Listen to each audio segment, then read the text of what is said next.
Hello, everyone. Welcome to UNC's Empty Pockets doubles bracket. We only have two teams today. We have Brad and Mix versus Arctonux and Minas. Unfortunately, I am the only commentator here at the moment, but that is okay. I am your host, Yumisa. And I think shortly we'll go into game. I don't know when that'll happen, but they're anticipating. So it's going to be basically a best of three for a best of five. There it is. There's our. Yeah, they're gonna do winners finals and then grand finals. Yo, I see a K roll on the screen. No, double K roll. Yeah. Alrighty, they're about to head into the room, so there we go. Okay, we have three K rolls. Oh, this is gonna be so good. I'm ready. I'm ready to criticize everything they do. Alrighty. Here we go. Oh, small battlefield, a good choice. Okay, Brad with the instant side B. I like it. They're just down tilting for some reason. Oh my fucking god. Okay. So when you play K-Rool in doubles, you have to be really careful about how you throw your projectiles. Because your projectiles can kill, or they can set combos for your opponent to take advantage and get your counter killed. But I don't think that's really happening in this match. Ooh, Michael with the F smash. Oh, down smash from me. I love that. Down smash is broken in doubles. Okay, Brad, I like that. Fastball down air. But yeah. So most of these people don't really play K-Rool, but everyone has a pocket K-Rool, right? So not that big of a deal. Okay. I will say, to be a good K-Rool, you need to spam fair and nair. Do not use anything else, because that shit is the best thing that K-Rool has. Oh my god. The synchronized down throws? I like it. Okay, the suck. Yo, up smash. Yo. Ooh. Okay, Minas. Ooh, Jeremy Minas just absolutely holding stage control. Absolutely gorgeous. Brad makes kind of struggling here. You don't want to do that. You don't want to do that, Brad. You gotta go low. I mean, you can stall. Okay, there we go. So you can stall with up air to kind of delay your recovery, get a lower recovery, but it's not really thing I think you're aware of. But yeah, there we go. I think Brad got shot out of the cannon and hit Jeremy. Okay.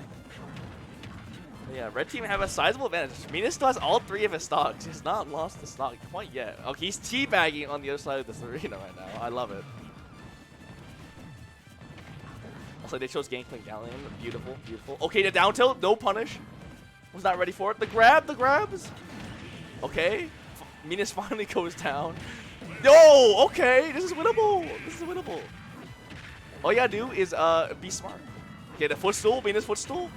Finally over that spike. It's not really going to get it. But now Brad and Mix both have stage control. This is pretty big. I would have actually turned around the cannon from Michael to really hit Jeremy there with the sucky cut.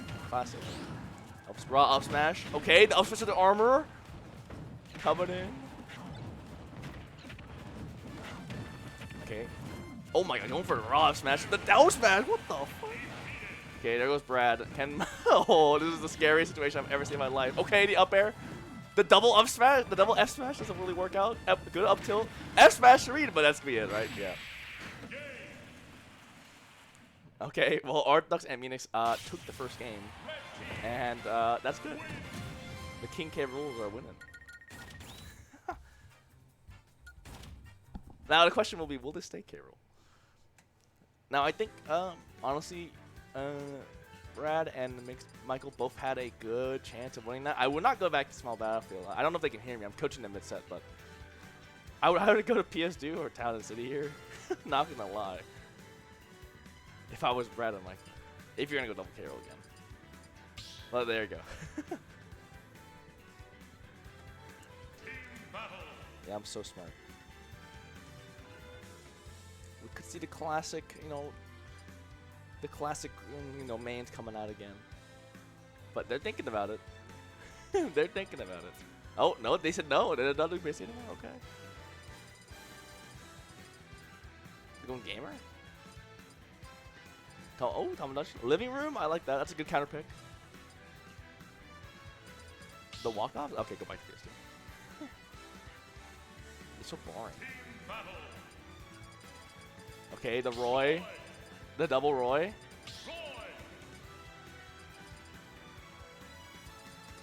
Yo, K-Rool beats Roy. There's no way. Okay, we'll go back to our mains. Minas just plays whatever the fuck he wants, but that's okay. 3, 2, 1, go!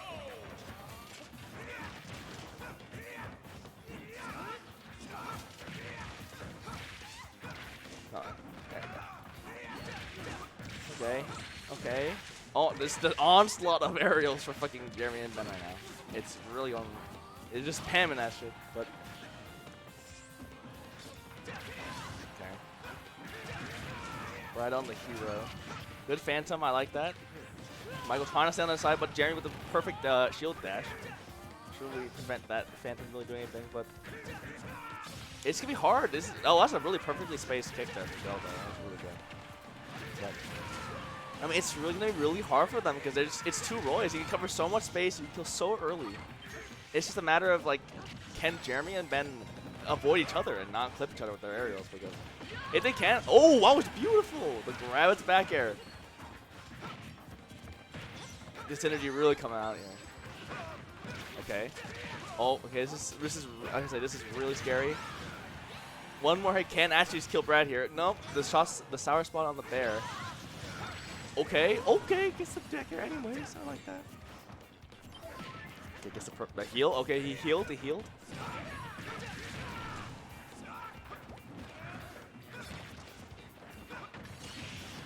gets the spike. Michael going for these upbeat teleports to kind of kill him off the top, but he's not really giving to him. Perfect down smash. Brad to kill that. The first stock of the game.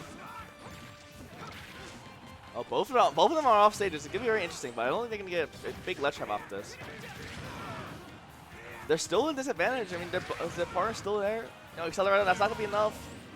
Red. Oh, wait, is that counts as SD? Okay. So Brad lost both his stock, not taking the stock from Michael here, and it's gonna be really difficult regardless. Oh, there we go. He finally took it. Okay. Oh, he took the stock and instantly killed Levitas. So that's good. We love to see it. The beautiful system of kind of separating each other out, you know, one-on-ones. Now they're kind of converging them to focus down Brad here with the fresh stock. They're both ledge trapping on each side. Okay. Oh, the Jerry. Yeah, he doesn't miss those. Oh, almost got the charge the side B different Brad. Oh my god, this is scary. What do you do here if you're Brad? You really can't do anything. You get rushed down and then you get all your options covered. So okay. Okay, he back aired his teammate. I'm just fishing for that side. Oh, gets the kill on Jeremy. That's unfortunate. That's to me a yikes from me. Okay, the GG's boys, GG's. Charge it up, boys, charge it up. There you go. Oh, dude, that was almost it. You had the roll read too. Oh, what the? Okay, the parry. There you go. Roy is a busted character.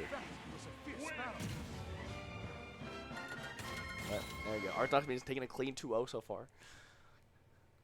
Remember, the winner of this will play the other team again instantly because we only have 2 teams. So, and then if the losing team has to make the grand finals reset to win the tournament. So a grand prize pool of $4. Okay, Inkling, double Inkling, okay. Alright, perfect, alright. Sticking to the same comp for Brad and Michael here, but can do any better. You know, Minas, you know, Inkling is notorious, you know. Traditionally, an Inkling main has DK, you know, has all these, he's kind of like a one, plays whatever he wants, and he did well. But, okay, that Dwack, instant Dwack doesn't get anything. But, yeah, what the, oh my god, no way! That was disgusting. Okay, the roller? This is just absolute carnage right now. You know, he's doing a really good job of keeping this separate, you know, making sure that they can handle their 1v1s. The roller, okay, he mashes but can't get out of it. Okay, he snipes his own teammate. I like that, Jeremy. Really, really good. Okay, he powered up. Brad's powered up. Looking for that F smash crit. I'm sure he wants the crit, but can't find it. Instantly loses his stock to that up smash from. Oh, the magic burst! He's his own teammate, but gets the kill. I mean, so this is a worthwhile trade in my opinion. Loses all his mana. He will have to work to get that back. One thing I have noticed is that Minas doesn't really like to, like to jump cancel or something like that to cancel that roller to get a punish with like an F smash, but he likes to use roller again, just get a little bit more extra damage. And I get it. You want to get guaranteed damage in when you can. Oh, what the reversal kick? Okay. Okay, the jab from Jeremy, applying that ink, giving big damage. Okay, oof. One big F smash here can probably kill Jeremy. With that, oh, okay, never mind, I didn't get a crit. Ooh, okay, big damage on the Jeremy. Brad just camping out, no mana though, doesn't have enough. He might have enough now, but no, Jeremy in hot pursuit.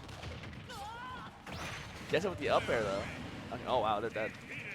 Okay, boys, can the hero do his shenanigans? He just needs a couple of lucky moments, and like, oh, he killed him. Jeremy dropped the shield. Like a shield poke by the victory there. Okay. Okay, side B's missing. Jab, the jab. Oh, jabs his own. Oh, okay. Oh, he gets out of it. Heals. Oh, okay. Yo, get the stylish kill, boys. Get the stylish kill. There we go. There we go. Yo, get. Oh, there we go. Alrighty, boys. Good job to Arknox and Minas getting the clean 3-0. And now we're in grand finals. Arknox is heading to the winner's side. Brad and Michael heading into loser's side. I guess because they instantly sweep loser's finals. They're just so good. Okay, back to PS2. All right, let's see what their let's see what the teams will be. Steve. Oh, the double Steve. I like it. We got the double Steve, baby. Now, Brad has been practicing the Steve. I don't know how much Michael has, but this will definitely be interesting. There we go, off to smart with the wood sword jab. Fishing for the grab, and we've seen some high profile Steves. Like Akala doing really well on Summit. I think he was first in his pool, so winner side on that Summit. So maybe Brad and Michael can channel that inner Akala to kind of win this set here. They're going to need to win 6 games here to actually take the dub, but it's going to be tough against our boys Jeremy and Ben. Fine, getting his materials. Picks up his own teammate in the minecart, but that should be okay.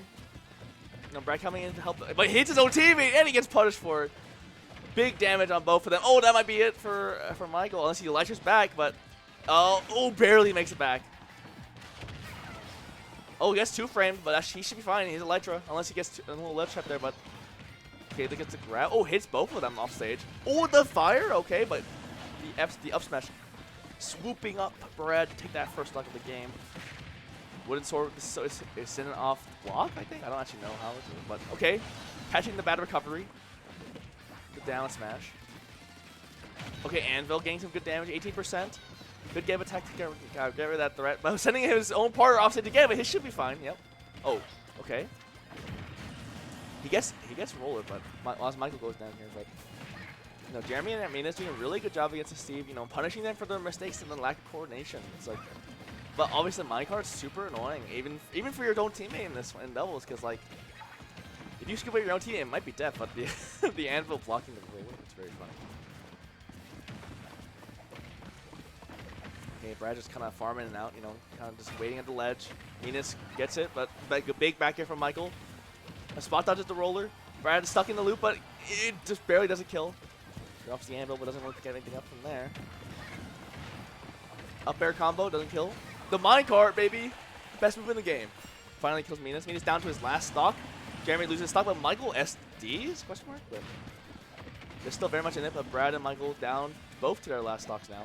Brad does have Diamond unlocked, so he could do some really big damage. Reads the roll. Oh, combos into the up smash with Michael again. Oh, combos into the up smash again. Beautiful. Big damage, but Minus falls out of the up smash that time. But really, really big damage here coming in from the Steves.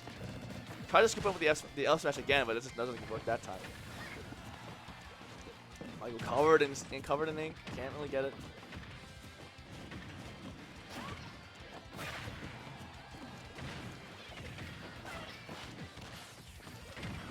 Okay. This is honestly looking not bad for Brandon Michael. If they can get a kill, there it is. They can kill Jeremy. I think it's horrible DI, but I think I might kill Minus. So Jeremy down to his last life. He has to do this alone while Michael kind of just farms out. He has the diamond on standby. Doesn't quite get it this time, but he does get it now. Card table. Big damage coming in. The anvil, already 53%. Okay. Oh, dice. I like the minecart there to pick up, but it also does force his team into a back air from Inkling. Okay, the fire can't. He tried to drop from ledge there. Okay, the ledge trapping. Okay, good jump there. Okay, kills him. It's a 1v1. Steve versus Inkling. Jeremy versus Michael here. Let's see if you can win this out. Dropping the anvil. The anvil does block roller, so I like the idea. Kind of giving him space there to work with. He has that extra diamond on lock, so he's no worry of losing his tools. Tons of materials, a bunch of iron. Has gold on standby. Fishing for that grab. Good space back air. Catches the minecart. Ooh, and then the back air, of course. Brad and Michael taking the first game with double Steve. There we go.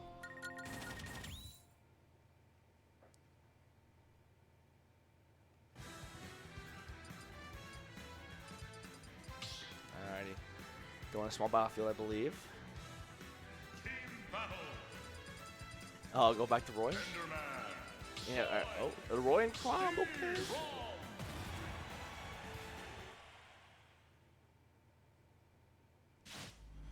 There you go, boys. Heading into game number 2 of the grand finals. Brandon Michael taking game 1. They have to win 2 sets in this grand finals reset. But Jeremy is now on his main, so this will be a taller challenge. And honestly, Ben not that bad of a Crom either. He does have a Crom. This is gonna be really scary for both of them. But I'm sure. Oh, what clips him with the up B and steals the stock. Oh, I just realized it's Jeremy's playing from. I mean, that's fine. The common right, basically the same thing, anyways. Okay, catches the F smash. Oh, catches both of them in the up smash there. A little lava block. Up smash has been a real big problem for them this entire set. And I think it's just because they love to jump out. They love to jump. They love to use aerials. You know, they're really fast. They love to get in there with fast fall in air or fast fall fair, all that stuff. So let's see if they can adapt to this. Okay, try. Oh, the minecart almost killed Jeremy for after already picking up Brad. So this is interesting for sure. Okay, Crom with the nice backer, picking up the kill, and Minus likewise picking up the side B off stage, Dancing Dragon.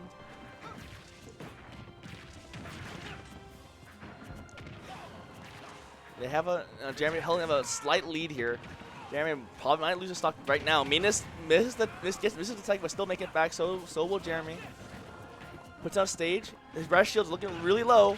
The combos can't quite get the double back air, but I think the anvil pushed him and somehow stopped his up B. But okay, you learn something new every day with Steve. Okay, I love that Jeremy's chasing that minecart. You have to kill Steve. You have to hit Steve while he's summoning that minecart. He's super vulnerable then. You know, and that's the best way to punish it. You have to be ready for it. Don't just spam aerials and hope that you'll hit him with it. But you got to be really calculated with how you approach Steve. But of course, the up B change doesn't get the nil up smash with the from Brad there. Oh, the up B to cancel that fire, but it still gets hit by the minecart and barely makes it back with the help of pressure from Minus. Smash should kill, but Minus should have gone up to F smash there, but he's scared of the minecart. Oh, the Jer? Okay. Will Brad take a stop? Yep, Brad takes a stock here. And as Michael goes down, so it's all up to Brad here to defeat the Roy Crom menace. This is gonna be really tough for him. I think it's okay. Grabs him, no combo. Okay, misses the tech. They're both going for really perfectly spacing their up airs, so not really hit each other. 65%, 75%. This is looking really dire for Brad, but it is Steve, so anything can happen. With the F smash, picks up the kill on Jeremy. Minas can't get the revenge kill. And there's his back air. There you go. 1-1. Easy clap. There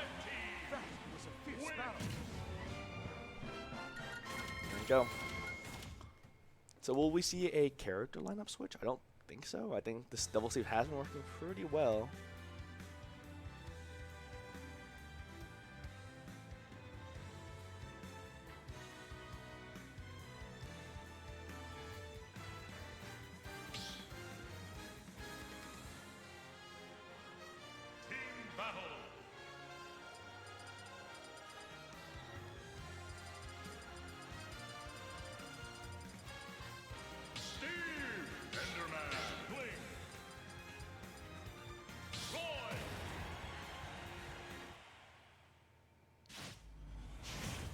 Alrighty. Okay, going back to their well, actually, no, Jeremy's playing Inkling. So they're doing a reverse mains on the side of Arcanox and Minas, but Brad and Michael sticking to their guns, staying in the same team. Staying in stage 2, so don't think it's the stage is the problem. The up air combos, 45%. Anvil, 64% on Jeremy already. That's the power of Steve for you right there. The minecart. Okay, F smash his own teammate. I like it. But honestly, Roy and Inkling is a scary combo. I mean, both of them can really do well. Space their aerials out. But obviously, you know, Roy wants to get in there. And that's what he's good for. He has the pressure. He can kill you super early if you're not careful. And Inkling has that roller to help kind of disrupt the battlefield during doubles. Okay. That fire's going to be a really big of an issue there. For Inkling. Mainly Inkling, honestly. Roy is probably going to deal with it because he's probably playing with it, but this is the up smash. This is the Jer. Minas can't get the Jer. He needs to take lessons from Jeremy. Can he go upside the challenges, or he's going to go? Nope, he drops down. Can't get the challenge. Brad makes it back to stage. Fishing for that but the raw F smash. Runs up and F smashes him. Takes the stock on Brad. Both teams kind of claim back. Minas sniping Mike's mixed with the dancing blade. Just F smashing off stage. They're both mining. They're both mining, and it's really scary. Double minecart coming out. I would love to see kind of like a grounded minecart and an aerial minecart coming out at the same time for Brad and Michael here, but it's gonna be a little hard to coordinate. Okay, beautiful. Oh, the double KO. Wow. Good shit from the Steves. Michael coming in. Okay. Okay, the big damage coming in. Already 43% for Minas. Oh, picks up with this minecart. Does he kill? No, he misses it. Oh, the combos the up smash there.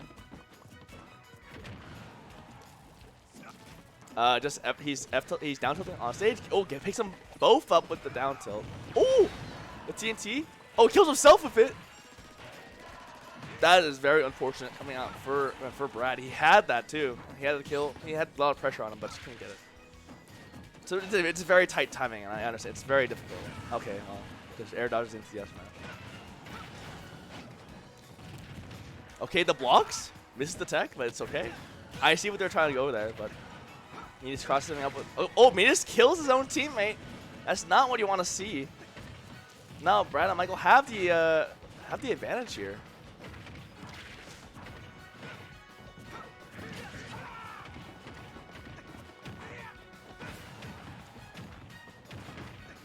Oh, not Jeremy. Jeremy with the back air carry? That's insane.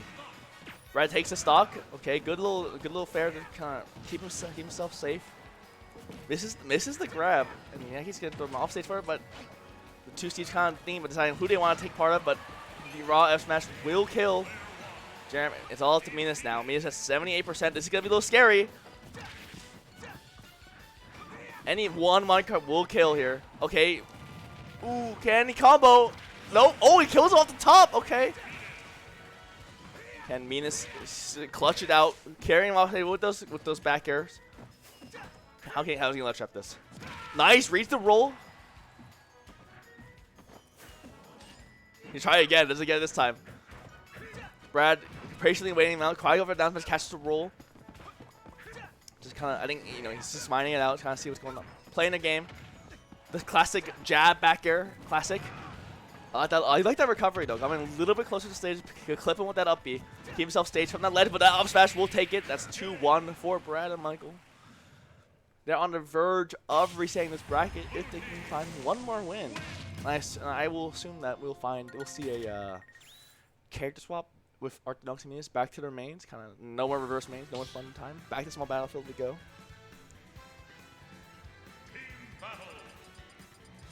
Let's see. No, it's just the same thing. Okay. Same comp? Yep, same comp. Okay, same team comp, same players. Gonna do a run back.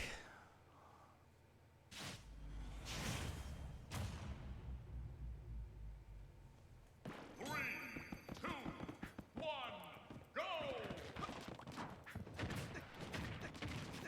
Okay. The music, no music at all.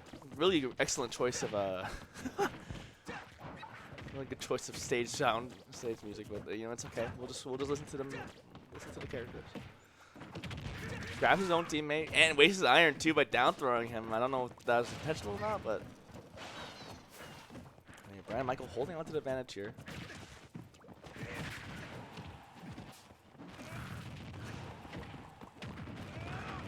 Okay. Let's see. And honestly, they're both keeping the pressure. The double up smash gets one of them, does not get the other, but the synchronization, the coordination coming out from the double Steves is absolutely beautiful. You love to see it.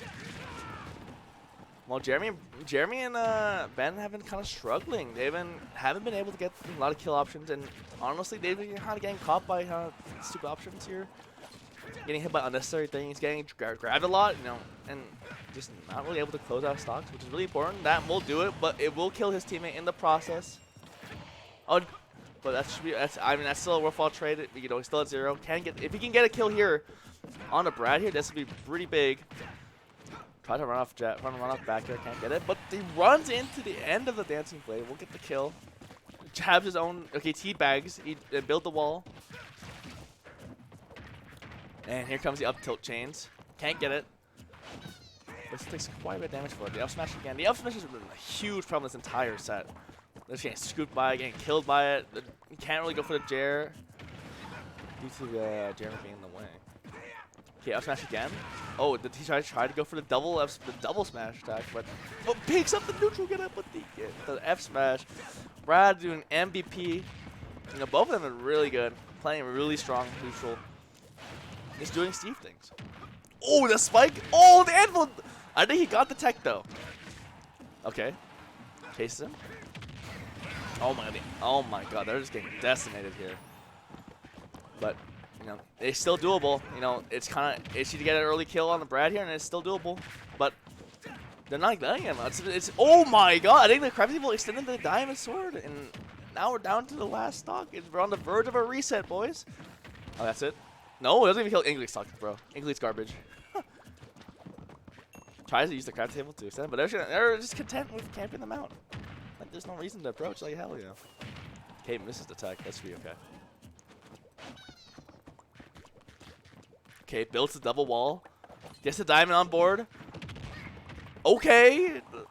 Big damage. Okay, 80% really far off stage. Goes for a spike. Can't get it good. I think he got the tech, though. Just pummeling him. Come on, you gotta get in there. You gotta get in there. If he's grabbing him, you gotta get in there and smash his ass, man. Okay. Can Jeremy win the 2v1? Okay, gets one ground. Okay, gets one. That's one kill. Can he find another stock? If he can kill Michael here, this is doable, but this is double diamond. Oh, about to be double diamond. Okay. Oh, hits his own teammate with the F smash or the up smash there. Brad still doesn't have diamond. He doesn't have the time to craft him. I think Jeremy's kind of preventing him from doing so. But there you go. Finally gets it. Gets the diamond. Gets hit by the Minecraft burst shovels, but that should be okay. And he's just crafting it out. Crafting it out. Ooh, that kill. Okay, off the top. That is the grand finals reset. Coming in for Brad and Michael, the double Steve.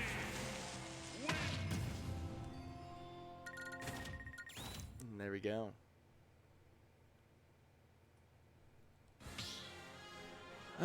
So, will we see a character swap here? What's the plan here? Obviously, the Inkling Roy did not work out for them. Hero, okay. channeling his inner Lollicat. The double Steve will continue. He's doing really well with it.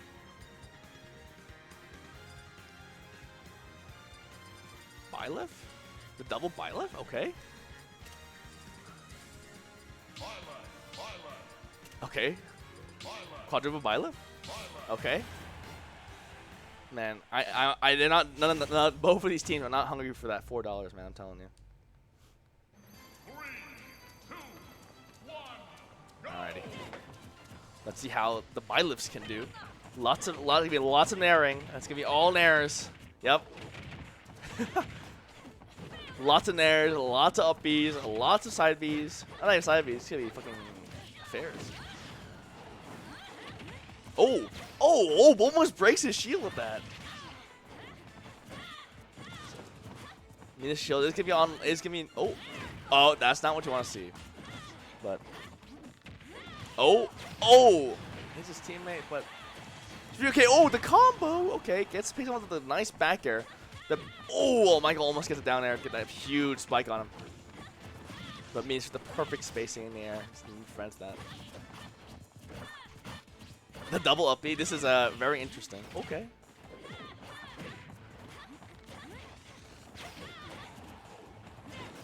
Okay, snipes his own teammate. I like it. Snipes Meanness though. Or snipes Jeremy, I mean. Snipes it both of them off stage. Can he get the back air? No, Jeremy won't go for it. He's not going to commit for it. Goes for it down there, but it's going to get read by the up smash. But there we go. So Meanness and Jeremy in complete control of this first game so far. We have a 2-stock lead on one side right now. Then the combo fair to nair. I like that. Really controlling the space really well. Brad won't break the shield. And if that was old Byleth, that would have break the shield. But, you know, Zachary said no. So. Okay, good spot dodge. Yes. The double. The snipe. Okay. Kind of extend the BM there. And then Brad just cleans up with the fair upstage. And cleans up with Jeremy as well. So we're down to. We have a 1-stock advantage for, but breaks the shield of Brad. Does. Okay. Okay. That was. Okay, that was gonna suck him up. Okay. They're really coming for the anti-air. I love the anti-air game coming in from Brad, from Jeremy and Meanness here. Just really making sure they don't have any free landings. That's really what you want to see, like that. Just making sure they don't do any stupid options. Gonna snipe him though. That's gonna go wrong. Meanness snipes his own teammate. And then Michael snipes his own teammate back. What is happening? Why are you guys doing this? But regardless, Michael on the verge of losing his stock here. He's at 113%. Any good smash attack or any back air forward air will kill him. That's not what you want to do. Will Jeremy chase for this? Good shield though on a reaction from Brad. Forces both of them off stage. And it's kind of like a ledge situation here, but beautiful spot. SD from Michael. Okay. We'll go for it. Doesn't go. Goes for it. Doesn't get it. But Brad gets it back with the down air. Jeremy will also try going for that beautiful spike. Can't get it. Brad trying to hold on for dear life, trying to keep his 2 Byleths off them.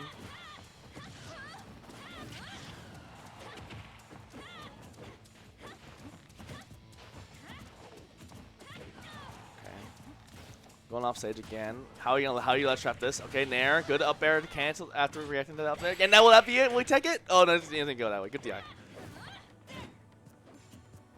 And now it's just a waiting game to see how he goes, but there we go. Nice space back there, and that'll be 1-0 for Arcanox. No hesitation.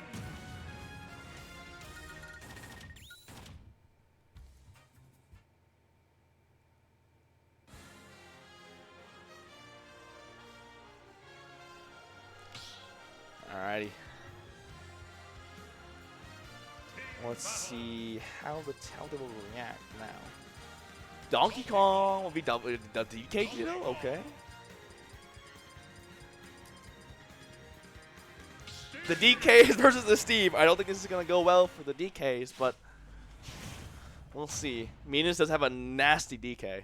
I think Jeremy does well in the DK only bracket as well for the Wednesday Smash Fest. If you don't know, come out to those. We have them every day, every Wednesday in the Union. 7 o'clock, 5 o'clock, depending on what you want to do. The early spike from from Meanness to kill Brad. Okay. Already saucing on him. Misses the DK punch. Thank you, Anvil, for that extra height. Okay, throws him off stage. Will he go for the spike? Can't get it. He full hops to the short hopping. Oh my god, he chases him out with the, but should be fine here, unless he times it. Nope, just no ding dong for Jeremy. Man, Michael has not been able to recover this entire stock, and it's just been really annoying, but finally gets back on the stage. And now it's their turn. Doesn't have iron on him though. Can't really get anything. Tries to go for the grab. You know, Mina's gonna try to go for the ledge trap, but misses pivot grab. Good jump from Michael off the ledge. Breaks the block. All with the fair. Okay. Oh, gets trapped in it. Oh, what? Okay, Brad SD'd, I think. I don't know what happened there, but. Ding dong, 24%. Okay, back here's his teammate, the BM. And down tilts his teammate too. Brad going about reverse up Bs and losing all of his stocks. This is a nightmare. Oh, the DK punch. Breaks Brad's shield, but he'll go back to ledge. He'll be perfectly fine. Oh, the Danville gets hit both of them and kills Jeremy. Up tilt chain, misses it, double blocks instead. Now Jeremy finds himself off stage somehow? Okay, there goes Michael. Oh, no, it goes for Mina, sorry. Can he go for a spike? No, doesn't get it. Oh. The up air chains. Good interrupt from Jeremy, though, to stop that up air chain. That big damage coming in.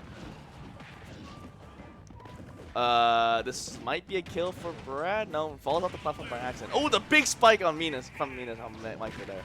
This is going to be looking like a disastrous game. And the spike after the minecart. 2-0 Orthodox Minas with a DK. And they are one game away from winning this grand finals reset. You know, what will they do now? The DK actually destroyed them. Back to small battlefield. It's an all small battlefield this entire set. They've only gone to PS2 like twice. Double DK's back.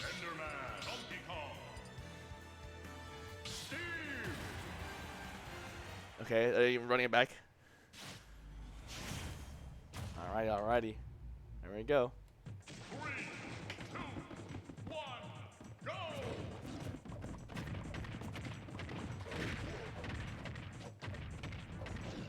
This is better than Summit, I'm gonna be honest with you. Y'all sleeping on the UNC double bracket. Oh, the DK music though. They got home field advantage. There's no way they win this, or there's no way they lose this. Oh, okay. Oh, using the info from the throw does get us out of that give attack, but there goes Brad. Off stage. Makes it back though. Okay, cargo throw. Okay, gets out of the cargo throw. Try to go for the up smash. I like that. They think the anvil saved them there. Not going as well for Jeremy and Minas this set. But this is DK we're talking about. Anything will kill. One good punch, one good side beat. Bury him. F smash. Doesn't kill off the top. Good DI from Brad. Another F smash on Michael. Jeremy just throwing them out. Not scared at all, but that will kill. That'll be the first stock going to Brad and Michael. Cargo throw. Oh, doesn't get the ding dong, the anvil, and then another up smash. Another up smash. Just up smashing out of neutral. Like crazy. The minecart. The minecart's going crazy. Oh my lordy. You know, Brad and Minas, you know, Jeremy Minas, you really got to find your game here. You know, you guys are getting absolutely sauced by this double Steve here. Oh, kills his own teammate. No.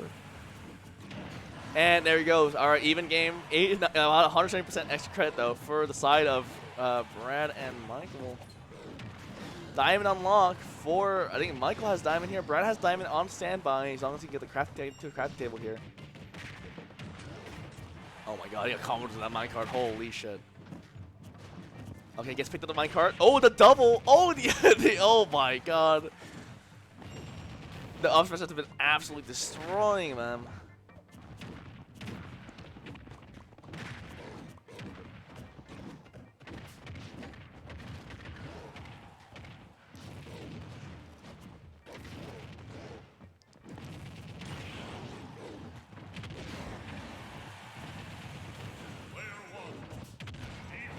Alrighty, well, It's all up to Minas now, and he just spamming F smash, gets it somehow, kills Brad somehow. Okay, that's one, and now he's off stage. Doesn't get spiked though. You're dead. Oh, never mind. Up smash, up smash, up smash, up smash. Okay, Donkey Punch gets one, so he's down to a 2v1. Taunt on him, while Brad is just farming material right now.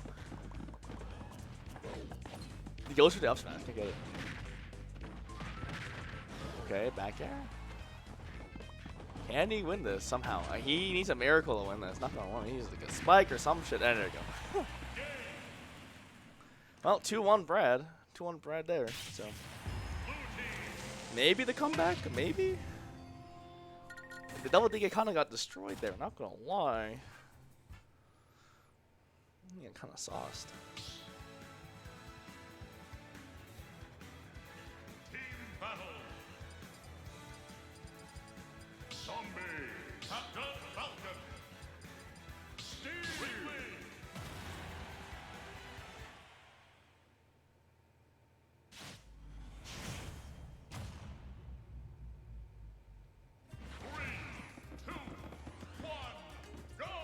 Alrighty.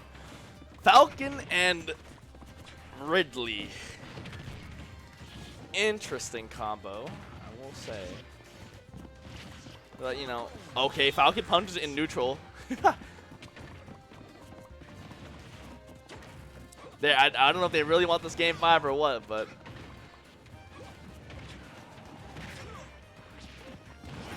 Okay, his teammate. Oh, that was the double up the double up smash on each side of the stage. Okay. I want to see those knees, man. I want to see those knees. Not helping, ignoring his teammate. Mina's just standing there. Oh, almost gets the Falcon punch read. Okay. I respect that. I want to see some knee. I want to see some spicy combos. Kills his teammate. I love it. But it gets straight kill returns. It doesn't really matter. I do want to see the knees. I do want to see the knees. Oh, gets it. There we go. Good job. Good job, Ben. I want some spicy combos. That's all I want. Ooh. I really Slime's actually going to be pretty good in this matchup, actually.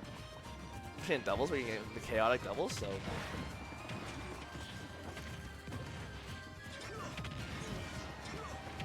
Okay. Brad kind of low in health here, but they're bad recovery from Derby, but still will not get punished for it. Side B's. There. Goes for up smash. Oh, he dies for it. Wow, he went for the knee and he got destroyed for it. Oh, wow, they hit him? Okay, that hit Brad off the ledge. I mean, he's just farming knees right now. He's farming knees and he's not getting any of them. The up smash, I like it. Yo, back air, back air, back air. Oh, goes for a stomp. Can't get it. Okay, there we go, there we go, there we go. Okay, Minas. Get out there. Okay. No, can't get it. Oh, dodges the up smash. Fireball. Double minecart. Get him with the diamond pickaxe. This is anyone's game. It's looking close. If Minas can get the kill.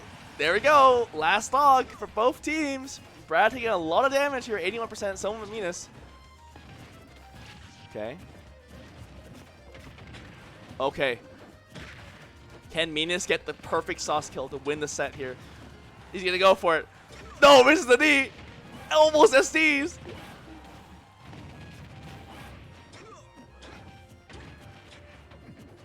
Up smash, can't get it. Up smash. Well, that won't kill it. Do a lot of damage though. Misses the knee again. Minas, what are you doing? He cannot get the landing knees. It's absolutely. Oh, the footstool. Oh, what a dash tag into back air for Ridley. That's last stock for Michael. This could be the set. We all know Minas wants that knee kill, man. He wants that shit. Oh.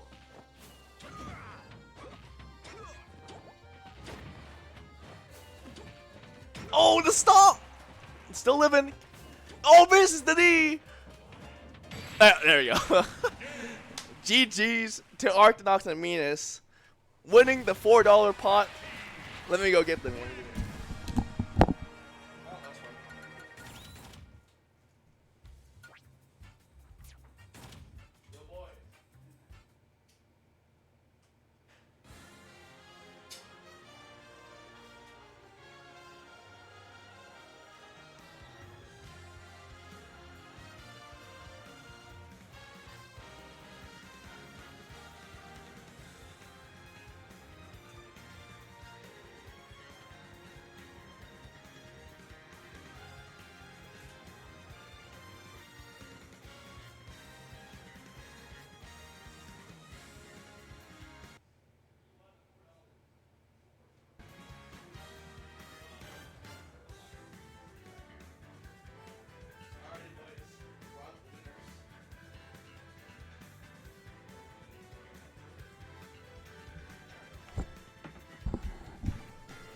Hey Brad, do you want to get on stream? Do you want to get on stream too?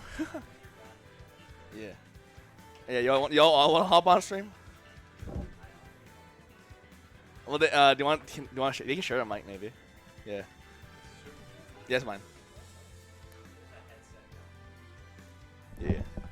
Alrighty. We have one more mic. Somewhere?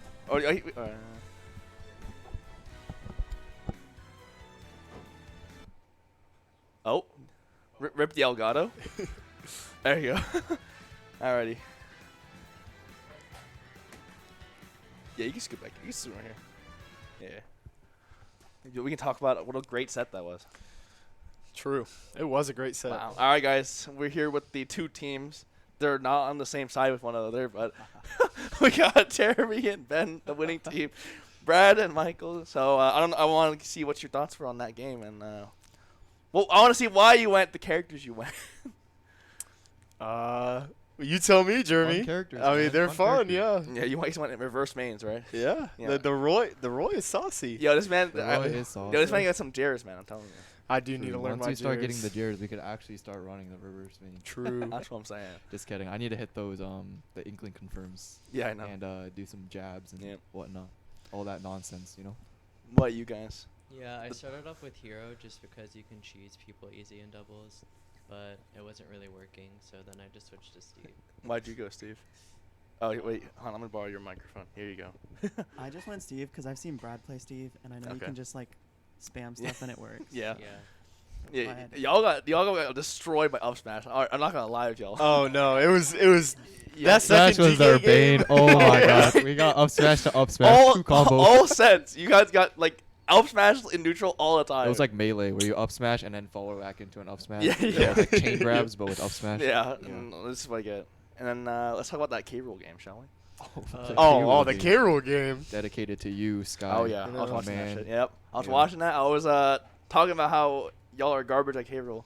No, I was not. Did you like the double down throw? I did like the double down. I saw that. I was like, oh, dude, they did time that shit. You double down. Imagine if you held it. Yeah, I I know. held and then I went down throw and it was perfectly timed. It was so Imagine if you funny. double down throwed and double up smashed at the same time. At the same Yo. time. Yeah, that would have yeah. been That would've been some hype. sauce. That would have been big sauce. Very Yeah. true. Y'all got to play K-roll more. Best character in the game. True. Alrighty. All right. I don't know what the plan is now though. Y'all want to talk about anything? I don't really. 3 o'clock. But yeah. Who wants to play friendlies with me on stream? Stream friendlies? Yeah, stream friendlies. I'm down. Okay, let's go. Go ahead. Yo, money match. Alright, let's go money match.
trainer, Terry.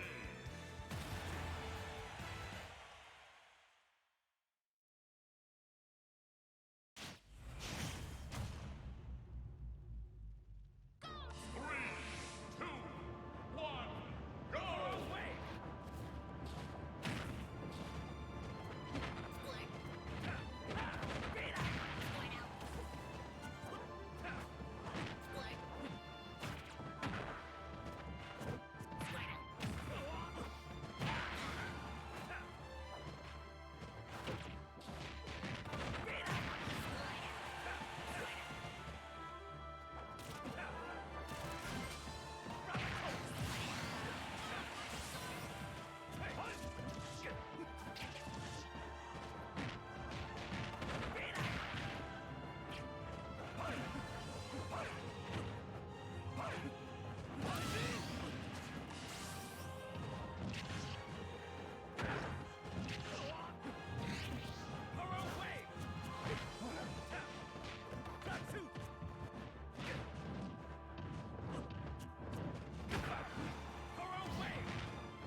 Mid-round.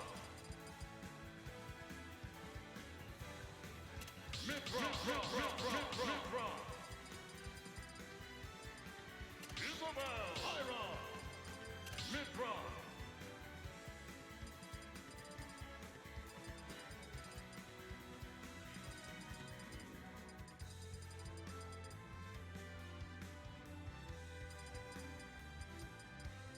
Roy.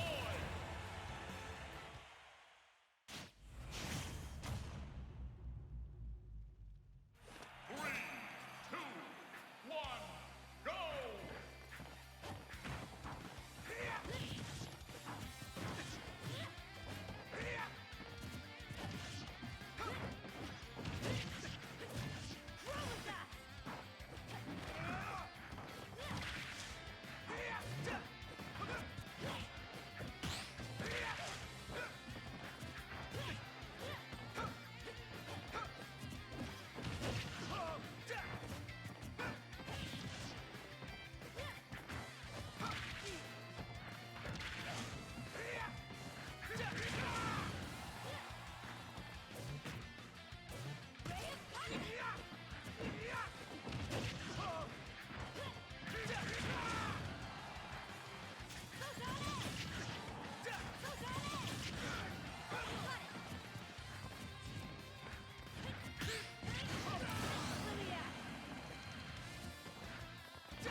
Game.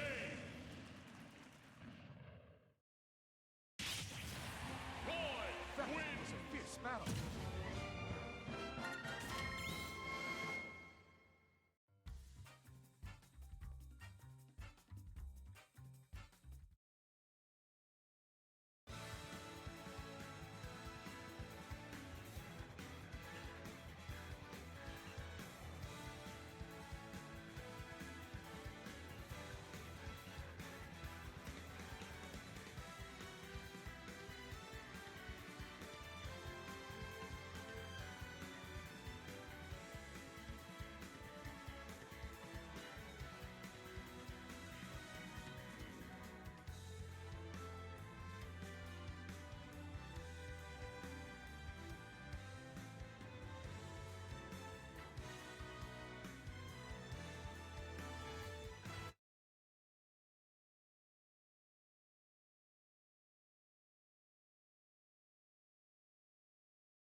Ultra.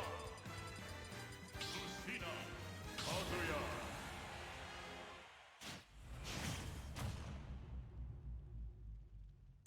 Three, two, one, go!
Kazuya Mishima wins.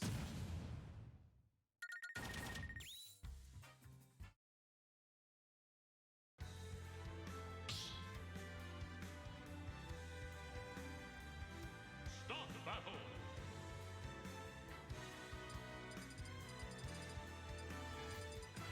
King K. Rool. Sephiroth.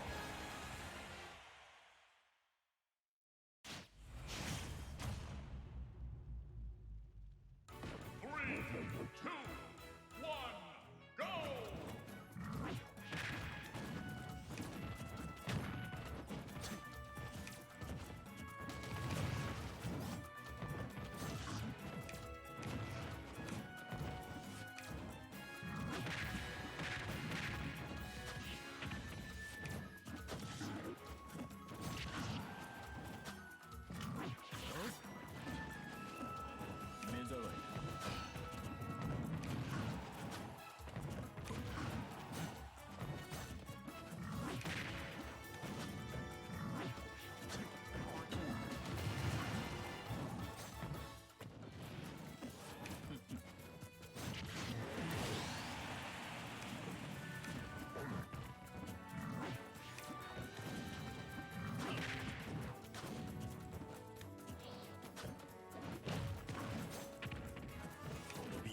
Alrighty, guys, welcome to UNC's first spare change of the fall 2022 semester. I am Cthulhu Kirioa, solo casting for winners round 2 of Minas versus Lollycat.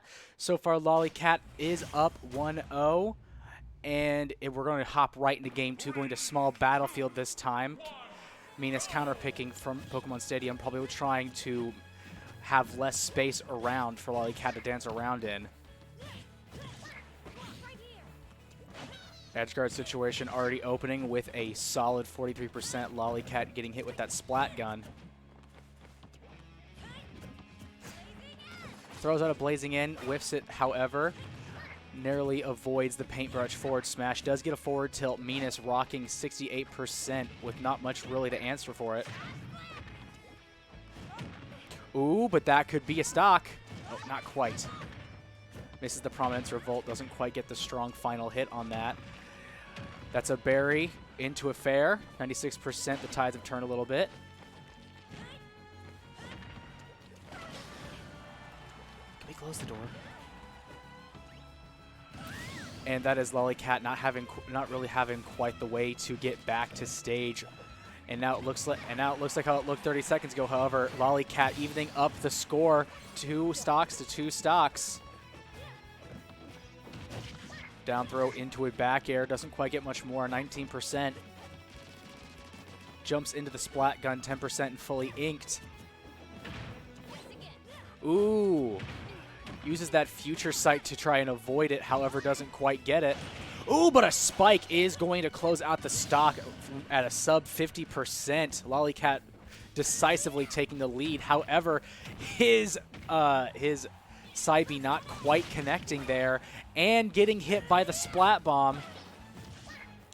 Get attack to get on ledge using F tilt to call out a roller. Ooh, calling out an empty landing with side B. That's going to be 58%, pretty easy.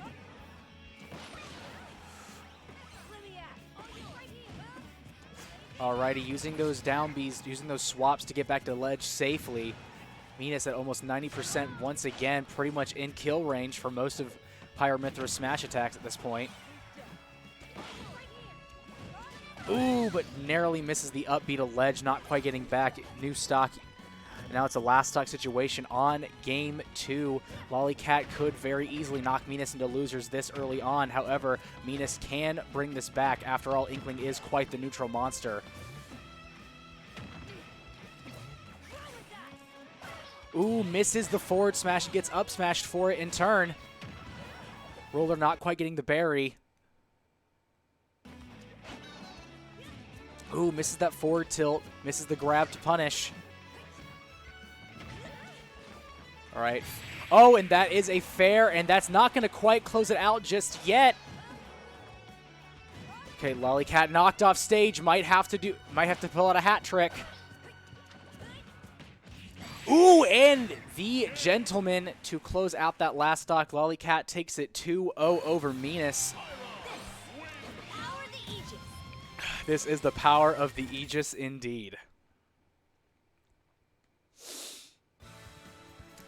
Alrighty, we're going to cut to a break real quick until we get our next match in stock. What we got coming up?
Alrighty, welcome back to Empty Pockets 1 at UNC Chapel Hill. Winner's quarters is going to be Trinket versus Mix, Jigglypuff versus Zelda.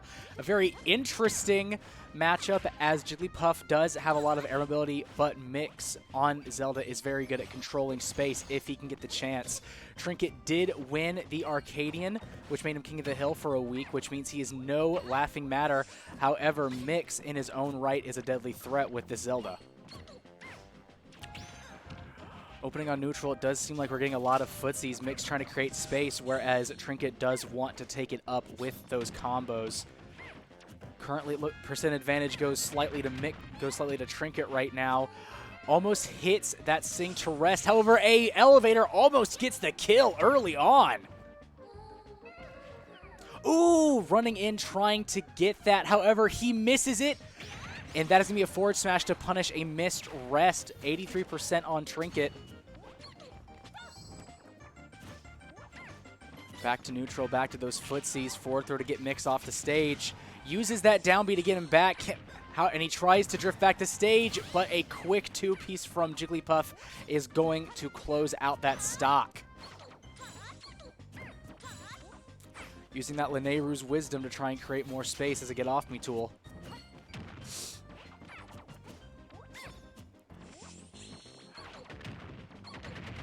Alrighty. Down air combos into fair, not quite getting the follow-up. Trinket ever so delicately dancing around this armor. Ooh, tries to air dodge through Eldon's blast, can't quite make it. All right, hitting a pound to 65%, dash attack to 80. Not quite kill percent, but quite easy for Gimp percent. Down around shield, gonna get fully shielded. Ooh, okay, elevator combo to avoid and punish a whiff.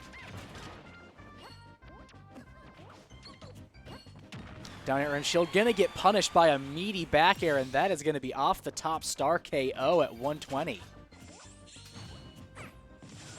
Another elevator combo doesn't quite kill. Excellent DI coming out from Trinket.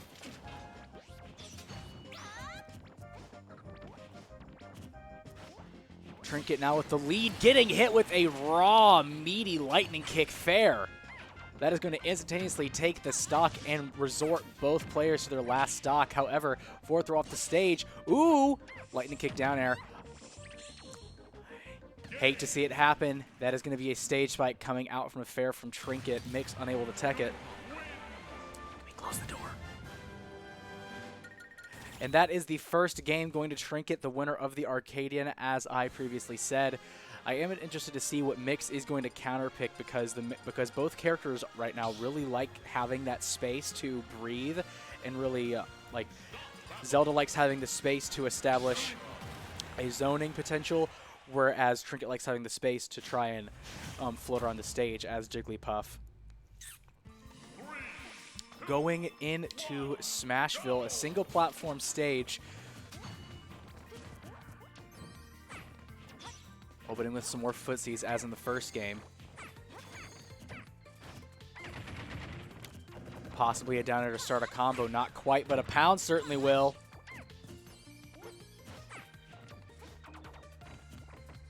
Ooh, doesn't quite get a punish for the whiffed grab, but a pound is going to come out and start a nice little three-piece. Ooh, hitting a sweet spot lightning kick and a sweet spot down air. Ooh, using the armor to extend the hitbox. Ooh, the elevator not fully coming out. Throwing out a forward smash, not quite getting it, but getting back aired instead. And a fair off the stage is going to close out the stock. Trinket taking an early lead at sub 50% damage.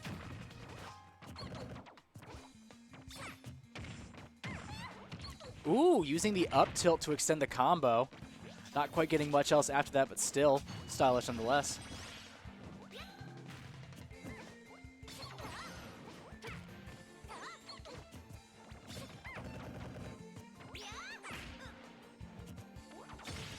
All right, getting that raw lightning kick. That is going to knock Trinket into over towards the blast zone, starting an edge guard situation.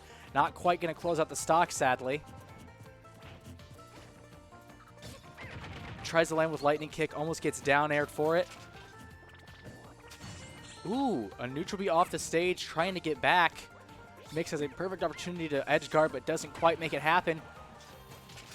Ooh, he's got to pull out a hat trick to get back now. Tries to laterally up B to the stage, doesn't quite get it.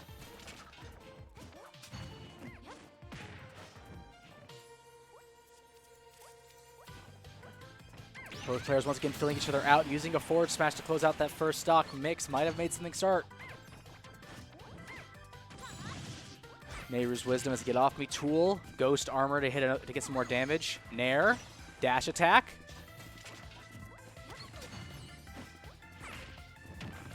Alrighty, a pound combo not quite getting fully started. This one might be it though.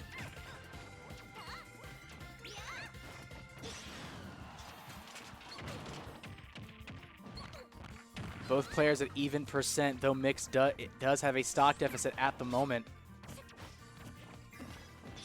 Gets a back throw, sets up armor.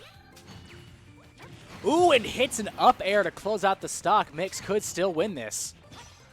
Dash attack, another dash attack. Ooh, but calling out a down air landing with a forward smash. That is going to be Trinket taking the set 2-0 over Mix.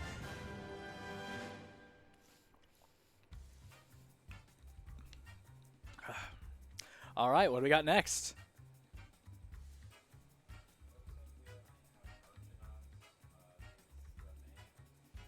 Okay. Alrighty. Well, once we get someone in the casting area, we will let them start.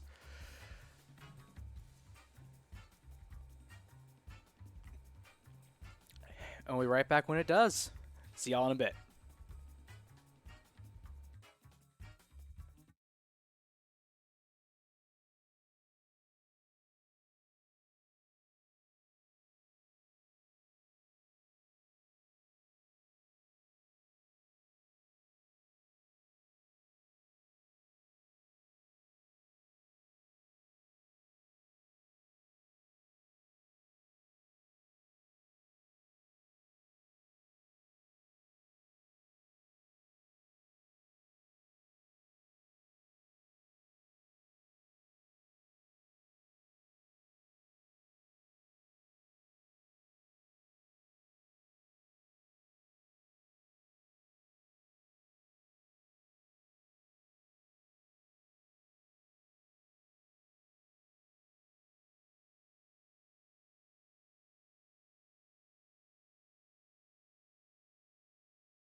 All right, and welcome back to Empty Pockets. On the other side of winners quarters, we have Archinox versus Zaman, a Roy versus a Mario. Archinox, one of our best players here at UNC. Zaman, I'm not quite familiar with his playstyle. However, I am interested to see how he goes against Archinox.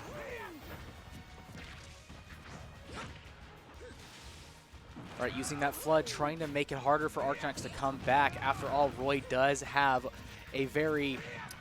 not quite as bad as Krom, but it's still a very polarizing recovery nonetheless. However, Zaman, despite having a very early lead, is currently looking at an 86% deficit.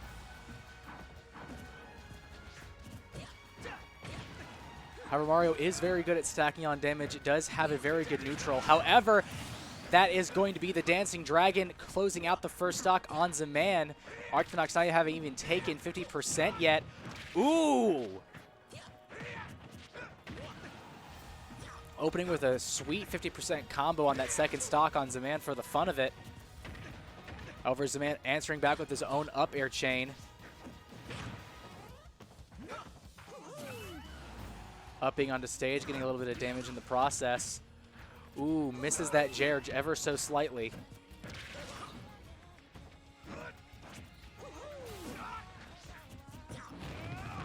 Up, he had a shield, gets a man off of Archinox once again, back into the edge guard situation. Tries to get the downer, but gets interrupted by Zaman's up B. Zaman's trying to use those fireballs to escape pressure from Archinox running at him. However, he can't quite make it happen as a Jair is going to close out that second stock. F tilting to hit a whiffed grab. However, that tech off the stage and failing to get back to ledge is going to be Archinox opening winners quarters with a solid 3 stock.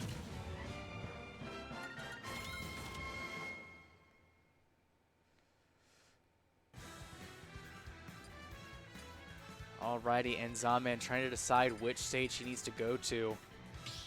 Going to Pokemon Stadium, maybe having a bit more space to breathe against Roy will be better for him. It's not quite Town and City, but it's still a very good stage for Roy. But then again, there's very few stages that aren't great for Roy. Zaman opting for the Donkey Kong counter pick.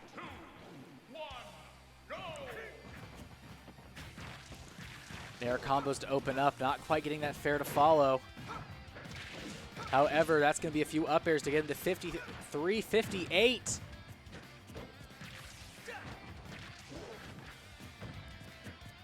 Ooh, super armoring through that dash attack with an up B. All right. Gets back on the ledge, however, he's still off. Archinox trying to get something to happen. Whiffs a grab and gets upbeat in turn. Ooh, Zaman trying to back air off the pressure. However, he gets spiked instead. Archinox returning to stage, no less. Back throw. Tries to use a nair to halt that recovery. However, he does get a meaty fair spike, and it is even stocks. Zaman already proving that his Donkey Kong is nothing to scoff at. Up tilting the platform. Getting 28% off it, no less. Up tilts coming out of plenty. Whiffs that grab, gets hit for it. Chases the tech with a very delayed dash attack and gets the punish. Archinox is off the ledge at 91%. Up, he had a shield to punish. Misses that grab and gets fair to back air for it. However, it gets back to stage. Tries to do an up air, falling off the platform, doesn't quite make it. Ooh, does not finish the Jair. And waits out the counter. Zaman not hesitating to show that he knows what he's doing with this character. Unfortunately, now in the last stock situation, Archinox does get hit, and it's 1-to-1 stocks on Archinox and Zaman. Throws out that up being whiffs it, gets punished for it with a nair. However, Zaman not taking lightly to it, knocks Archinox up to 60%.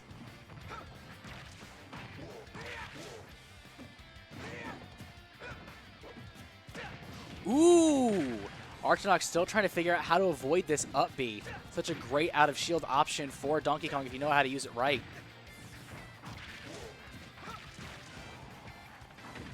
basically even stocks, pretty much even percent right now. Both characters at kill percent. Ooh, but the up B getting called out with another up B out of shield. However, a a Dancing Dragon is going to sadly close out that stock because a man who had such a great showing in that last round gets called out the last second, and Archinox takes it 2-0, albeit narrowly. So man might be kind of a threat when he gets to losers with that Donkey Kong.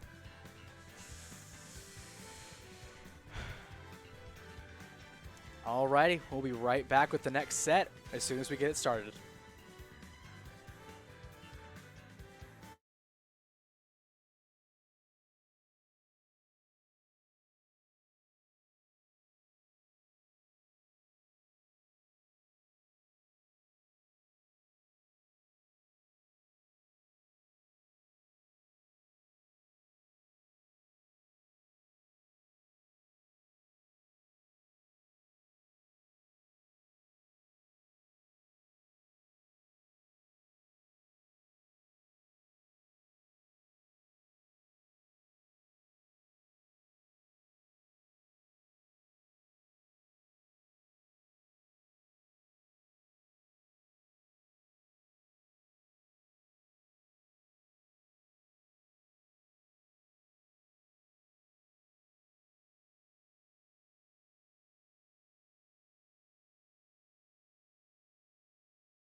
It was this low.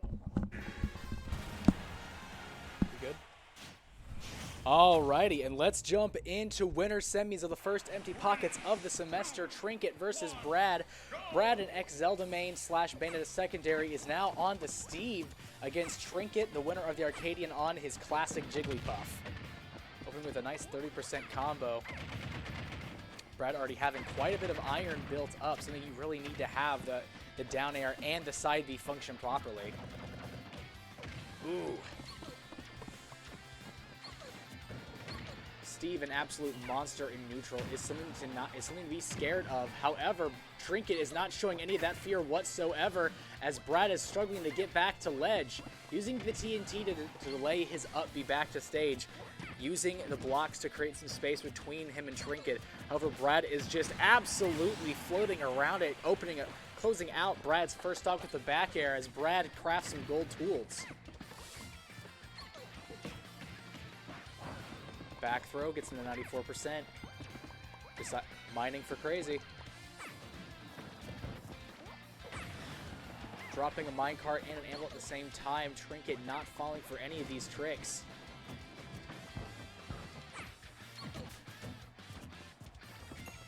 Ooh, however, that is a diamond coming out. And the minecart gonna close out. Trinket unable to even start another combo as Brad started getting into a rhythm. However, a pound into fair is going to do about 48 damage with another pound coming out. But Brad does have those ever so damaging diamond tools, something you have to be pretty much terrified of the minute he gets them. However, Brad is officially out of iron, doesn't really have much movement left. He just used a minecart. Gonna have to try and use these diamond tools in neutral just to do some damage. However, approaching with that up B, that's gonna be a rest, closing out that second stock.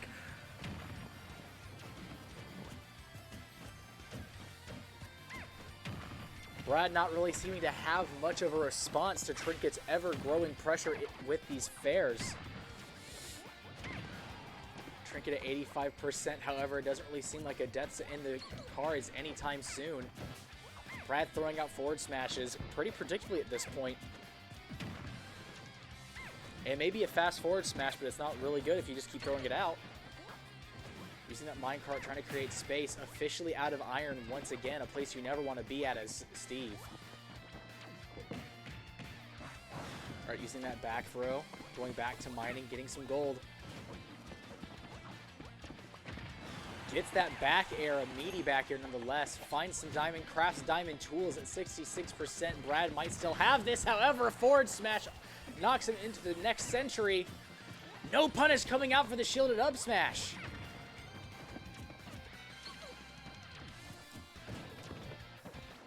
I think I discovered Brad's problem. Trinket is throwing out a lot of attacks, and Brad doesn't really know what to do on Steve to counter it. Trinket taking it 2 stocks to 0 over Brad for the first round of winter semis. We in best of 5 yet? Okay.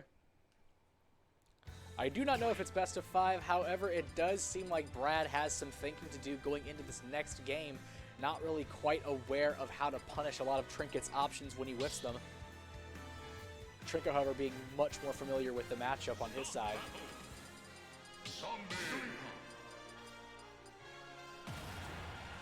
However, Brad is trusting in the zombie going into game 2 of winter semis. Back to PS2 even. Brad is confident he could take it in this scenario. And opens with a nice 25% combo, nothing to scoff at.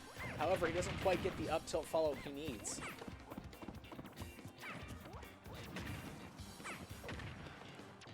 Percents are a lot more even this time as neutral starts again. However, Brad getting a nice up tilt to Nair. Back into an edge guard situation.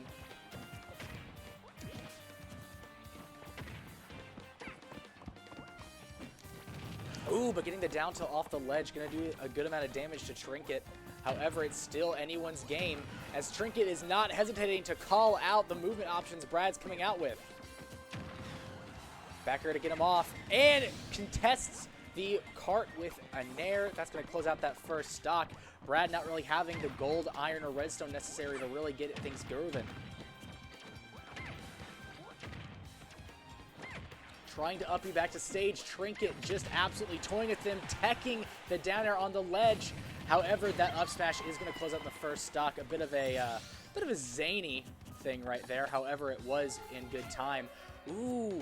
Descending with the timer of the dirt with that Sing. Not quite going to get much out of it. However, Brad ended up being punished in the end. Ooh, calling out the minecart once again with the back air. Brad on his last stock, his last legs already. Missing the grab, up air to up tilt, getting hit with the down air on the tech. Calling out the minecart with pound. This is not looking good for Brad. Already at 77% on that last stock.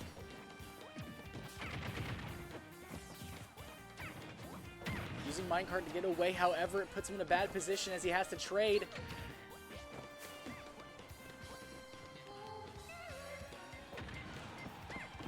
Punishing Sing with that dash attack. Still throwing out minecart. Trinket not hesitating to jump over it and call out a dash attack with a back air. Trinket doing even better in that round, taking it with another 2 stocks.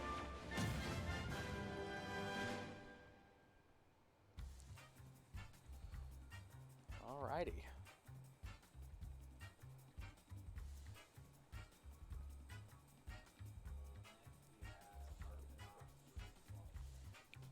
Alrighty. Coming up next, we do have Arctonox versus Lollycat. We will see y'all right when that starts. See y'all in a bit.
All right, and let's get into the other side of winter semis. We just saw Trinket take out Brad, and now we're going to see what happens between Archnox and Lollycat.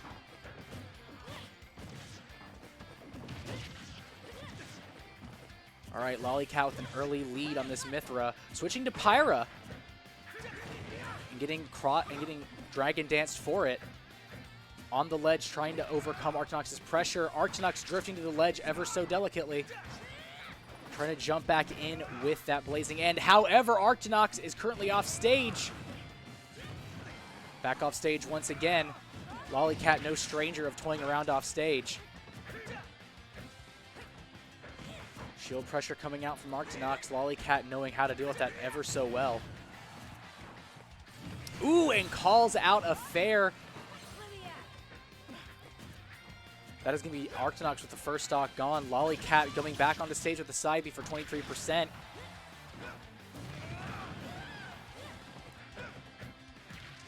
However, a Jer is going to close out that first stock on Lollycat. Now it is a 2-2 scenario.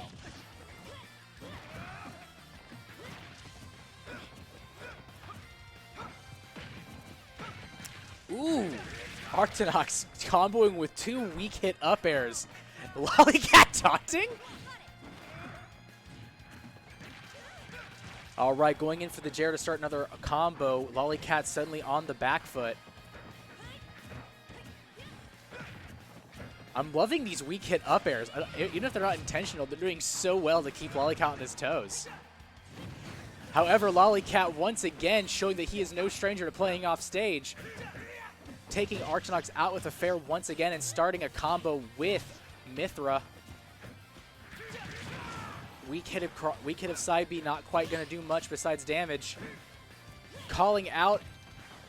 All right, calling out the roll in, using Mithra's great combo potential to rack up damage, get that extra credit going. Ooh, I'm loving that drift onto stage. Calling out a lack of attack with the side B. Once again, Archnox that kill percent. Ooh, but no punish from the whiffed up B. Instead opting for the forward throw. And that is going to be a strong hit of side B, closing out Lollycat's stock. It's now 1-1. However, Lollycat does have quite the lead.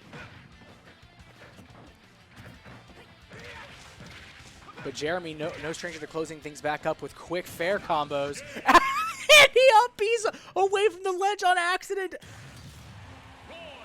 You hate to see it happen, but Lollycat just missing the ledge ever so slightly. Pyra, that is one of Pyra's biggest flaws, is not having the magnet hands a lot of other sorties have. Lollycat had that in the palm of his hand, but misses it at the last second. I think Lollycat's having to take a minute from that one. I know I'd have to.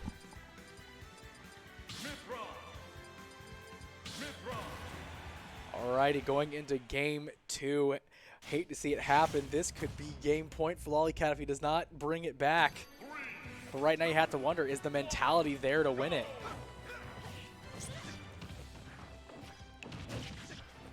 Oh, it might just be opening with a 35%, barely missing the tech in.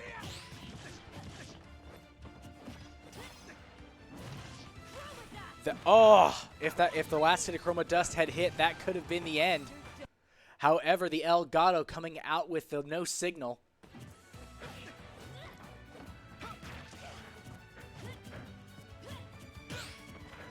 Getting a parry, hitting a back air to punish. Lollycat running away, trying to create space that Jeremy can't create that pressure, but he air dodges in on a Jer, and that's going to be a forward smash. Or is it a forward smash?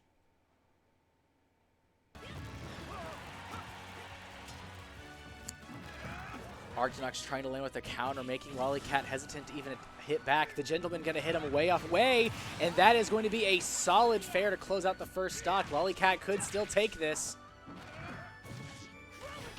Ooh, doesn't get the stage tech. However, it is still low enough percent that he's able to come back still. Lollycat is calling out that roll in. Getting another fair. Jeremy on the back foot. Resetting back to neutral. Ooh, a back air raw, gonna send him back up. An up air, gonna send him back again. Using Blazing End to get Archinox off of him, another forward air. Jeremy now suddenly at 141, pretty much anything will kill him. However, Jeremy, no stranger to going back from when the going gets tough. Ooh, Lollycat air dodging back to stage, using an up tilt to close out the stock. Archinox on his last stock. We've seen this before. Can Lollycat change the future?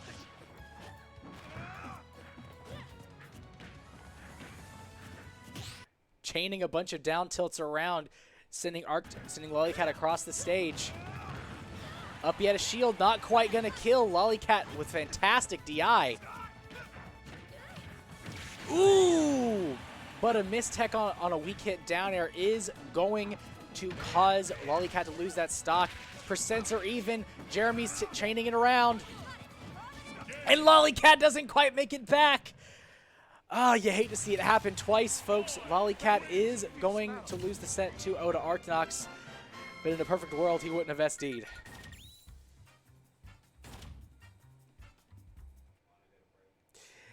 Alrighty, well, we'll be right back with either winners finals or losers semis, whichever one is going to come up next. We'll see y'all in a bit.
All right, going into losers quarters, Lollycat fresh off of a game with Archnox. Mix on the other side, opening with a lovely bit of neutral.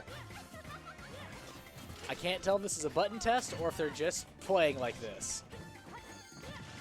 Okay, they're actually playing. All right, opening the game with a lovely 35% combo. Mix getting back pretty safe. However, Lollycat always one to punish something like that.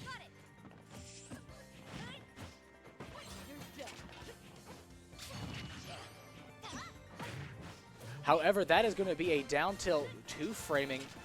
Lollycat going to the other end of the stage, immediately calling out. However, that is going to be a solid down air, not quite going to get much of a punish, and Lollycat once again SDing. It's a plague for his gameplay today.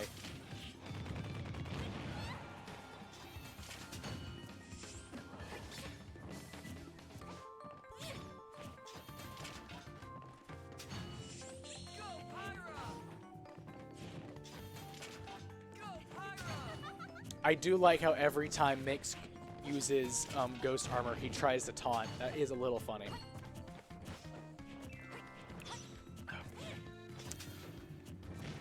Alrighty, both players playing a lot of footsies.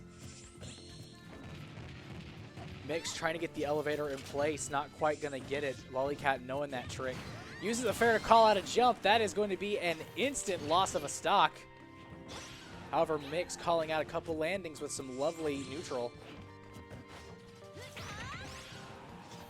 Punishing a jab with the forward smash, going into the ledge, not quite getting the dash attack to hit. However, the weak hit of the down air will disrupt Lollycat's combo.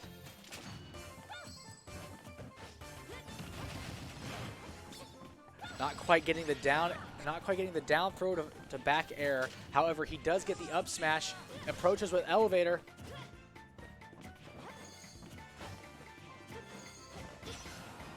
Back to a lovely bit of footsies. Michael currently with the percent advantage at less than 30%, while Lollycat sits at 105. Mix going in, possibly trying to close out the stock. Gets the weak hit of fair. However, gets punished with that side B once again. Not quite getting the punish. Getting hit with a down air to up smash instead by Lollycat, taking the lead.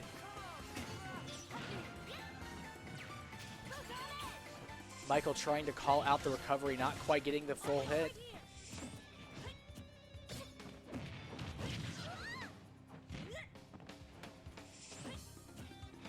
Mix making it back to stage, resetting back to neutral. Using the side B to get back to stage and get some damage on Mix. Mix trying to figure out what's going wrong.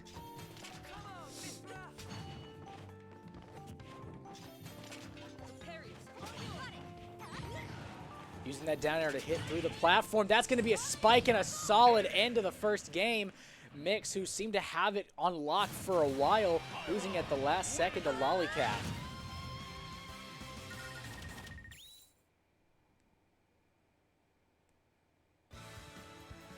Alrighty, Mix having to try, probably reeling from going from the lead to the bottom of the blast zone. Going to take us over to Pokemon Stadium in Kalos. A great region, a fantastic region even.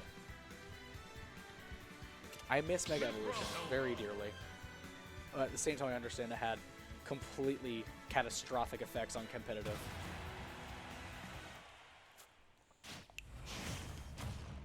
All right, going into game 2, Mix versus Lollycat, heading to the Elite Four of Kalos.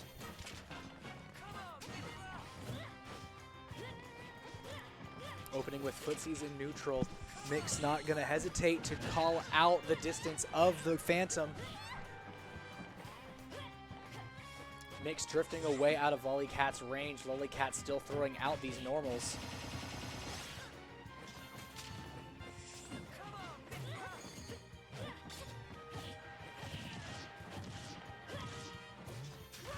Using Chromodust, trying to call out the recovery. Mix unable to make it back. A perfect first stock for Lollycat.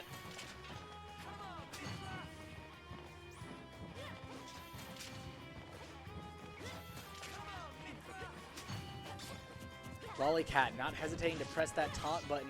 Not quite getting hit with the taunt to get bodied combo just yet. Gets hit with a raw. Ooh, 2 in a row. Lightning kicks are going to connect with their strong hit. Reverse neutral B to create some space, possibly some damage. Chroma Dust getting avoided fully.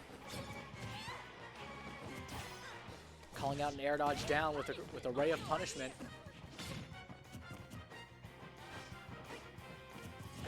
Nick's looking at the restock dead in the face right now if he can't make something happen on the second stock. Oh, and the incorrect angle for his elevator is going to cause a stock loss. Classic SD. Lollycat trying to combo side B into side B, but it's not quite going to work. However, his own SD comes out. Could we be looking at a JV3 or possibly the comeback of the lifetime from Mix? Trying to call out any ledge play with that up air, not quite getting it, but does get a dash attack to down air, not quite closing out the edge guard. Still scary nonetheless for Lollycat. Gets hit by the Phantom. Doesn't quite fully punish that hit back to stage. However, he uses the Prominence Revolt to call out.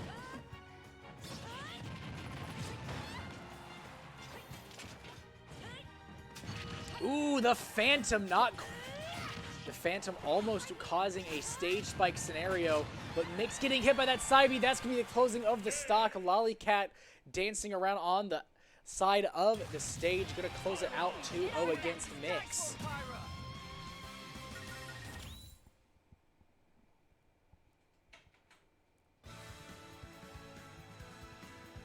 Alrighty, and we'll be right back with the next set. We'll see y'all in a few.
Throw and easily the worst.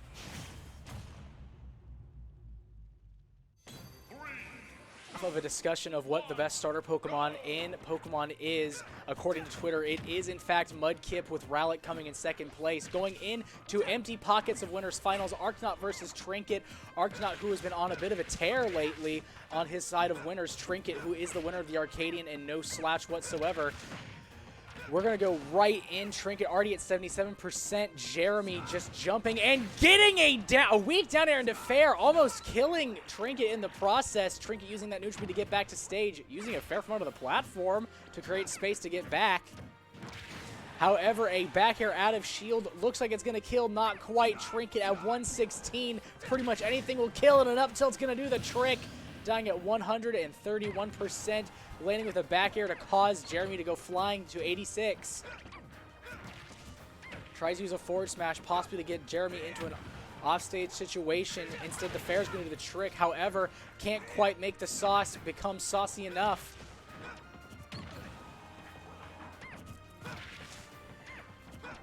All right, using that Fair to try and get some more space. That might be a stock. If that's going to be an untechable stage spike, Arctonox getting sent flying into the blast zone. It is now a 2-stock situation on both sides. However, Trinket's currently sitting at 70% and has to make something happen to make it more even. However, 3 downers might do the trick. That's going to be Fair. 3 downers into a Nair, almost a Fair, calling out his approach back onto stage with forward throws abound. DBZing with 2 aerial attacks. Trinket trying to come back to stage with a pound, getting punished with that meaty, strong hit of back air.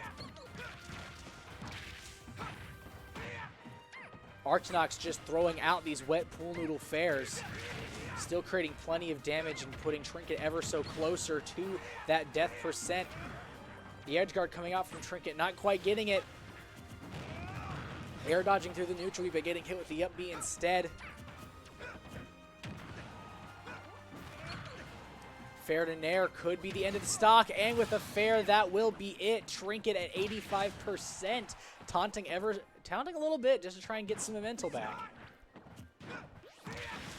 Trinket's got to be careful at 110%. Pretty much anything on Roy's kit will kill, except for jab, I assume. However, the up B is gonna do the trick, I should say. With less than 30%, Arctonox takes the first game. Can we close the door? I don't want them to hear it. All right, it looks like we're going to Smashville next. Just jumping straight in, no character swaps here. 3, 2, 1, go! A Nair out of shield's going to start a combo, 25%. DBZs with the pound. These Fairs are so useful in this matchup, just keeping Trinket's Jigglypuff away, unable to really get in.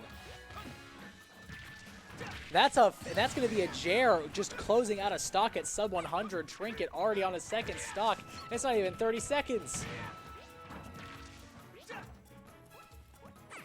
Trinket trying to find creative ways to get back onto stage. However, it's looking like percentages are finally evening up. Trinket getting him up to 56%, 68. Forward throw could be an edge guard situation. Doesn't quite make it happen.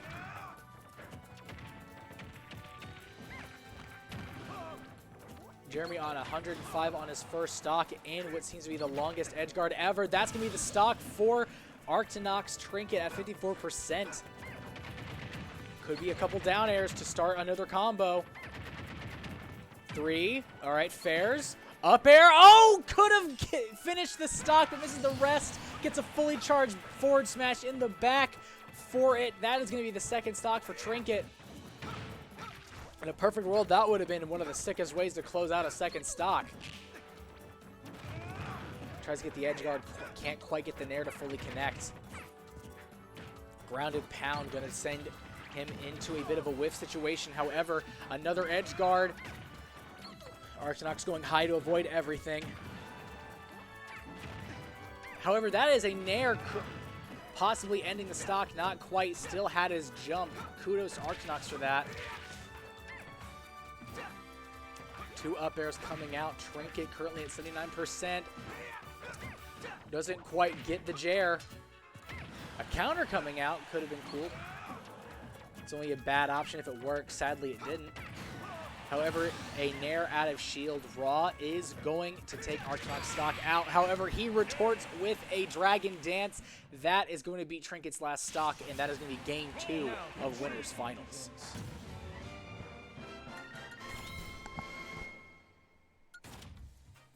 Something I've noticed about Arctonox throughout all of these games is he's doing a really fantastic job of utilizing his aerials to keep Trinket completely and utterly walled out from anything. Those wide swaths that Jeremy's able to throw out as Roy are just so hard for Jigglypuff to dance around and find a way into. And it doesn't help that Roy has insane kill potential and has killed Trinket at multiple times below 100%.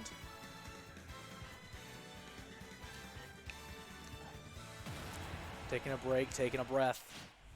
Jumping into what could be Trinket's last game on winner's side.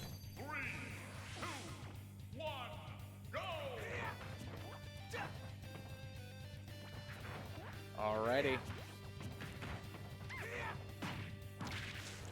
Opening with a nice 30% combo. Trinket now almost getting forward smashed. However, that forward throw is going to put him at 60 overall. Getting back to ledge with a pound, using that nair to land safely against Archnox. Edgeguard situation doesn't quite get most out of it.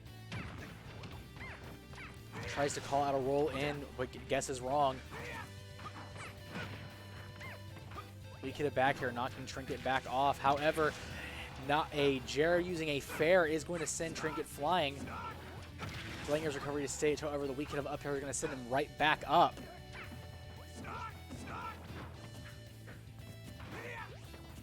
Jeremy just taking up so much space with these aerials. Trinket not really able to effectively and safely get in without getting walloped for a miss. However, Jeremy is unable to get back to stage with his up B, and that is going to be even stocks on game 3.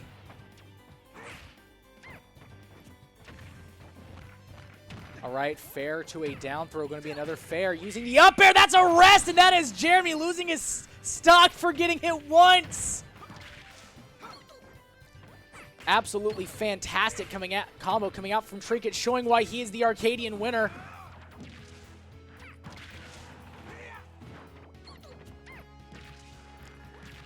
However, that is going to be a Jer, not quite. If it had been a back air, that would have been the stock. However, forward smash not quite killing. Trinket still trying to get back to stage, uses the neutral B, gets back on. Trinket might still have it yet. Back air. Just barely missing where Archnox was going to go. Oh, too high of a percent for Jer to still be effective at 144%. I hear a parry. Jeremy now at 112. Trinket about to lap him in percent. Even the fair won't kill at this percent. Fair might be too overused. Jeremy trying to throw out a bunch of down airs to try and two-frame him. However, Archnox's up throw will in fact kill Trinket at 164%. You never want Jigglypuff to live that long. And a Nair Raw is going to cause a kill screen, not quite a death. Another Nair. Trying to use a down air to contest. Trinket hasn't really found a real way to contest that up B to stage just quite yet. Weak hit of fair. Jeremy not hesitating to run away and try and use his moves to his advantage. Trinket not quite getting any strong hits of any moves. Roy still unable to get anything started. However, Trinket is in the air, doesn't have many jumps left. However, that back air is going to get rid of Archnox's last stock. Trinket with still a breath of life in him. That is going to be 1 point for Trinket. He's not out of this yet, folks. I know I popped off when I saw it, but can I just say that that rest was absolutely fantastic when it happened? That was wicked. As usual with two players such as this, we're not going to see any character swaps. Both players are confident they can win this set with their signature characters, going right back to Smashville. And the game opens.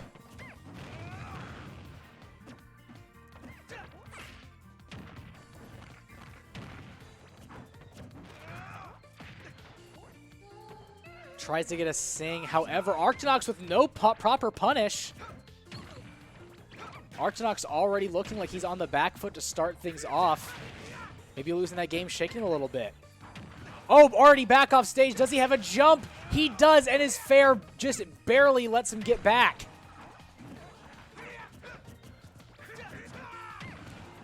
Dancing Dragon not quite going to get the effect it usually has. trying to use that neutral B to get back. But a back air is going to close out the first stock. Trinket with the first blood.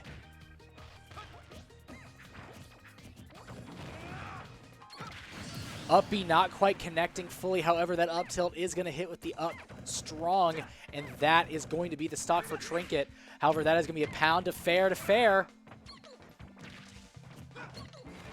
Trinket dancing ever so elegantly around a lot of Archinox's aerials, something he was having trouble with doing in the past. Dash attacks on the ledge, probably meant to be another run-off nair. However, calling out all of Archinox's options right now with aerials of his own.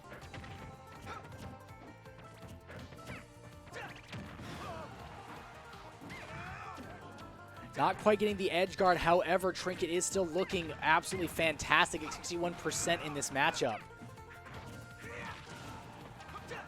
Nair to get him off stage. However, that is going to be 130% on the second stock. Archinox has to make something happen or else he's going to take too much damage. Gets hit with that down air, almost gets hit with another up tilt, but a back air is going to take the stock. Trinket once again with the stock lead. However, he pounds into a fully charged forward smash. It's now even stocks once again. Anyone's game. Archinox could easily take it here. However, Trinket is not one to back down with 3 down airs and a nair. This could be the end, and that is going to be Trinket taking the second game for him. 4 games in. Game 5, we're going to be going straight there in winners finals. Archinox versus Trinket, even game. It is now match point for both players as we now head to Pokemon Stadium 2. Archinox, who had a solid lead going, now seeing it wither away completely. The winner of this Game 5 will be going on to Grand Finals on winner's side. And the game opens. Opening with the down air once again. Down air 2. Not quite predicting where Rio is going to go next. However, calling out where Archinox is going almost with extreme precision. Trinket back off stage. However, he's gotten back before and he'll do it again. Down throw to get 15%. Back air to send him off. Ugh. However, the up B does not fully go back to stage. Archinox already on his second stock of the last game of this set. However, a forward smash is going to close things out at 69%. Jigglypuff, the second lightest character in this game after Pichu. However, a dancing upward dragon into an up B is going to cause 40% to Trinket. However, that is going to be a retort of 34% coming back out. Jeremy does not want to see his winner's run end here. He wants to take it all the way to Grands, and he's going to make it happen. However, Trinket does get that up air, doesn't quite get the tech chase. However, he does get that down air. The Jair coming out, but it's not a strong hit, not going to close out the stock. However, that is going to be a sing, and that is going to be a rest to close out the second stock. Trinket now with the stock lead. And Jeremy not fully calling out how he was going to approach the Dancing Dragon. Could have been the end of the stock. It now isn't. However, that up B is going to close it out at 131%. Archinox at 34 on his last stock. It is now a last stock situation in Game 5 of Winners Finals.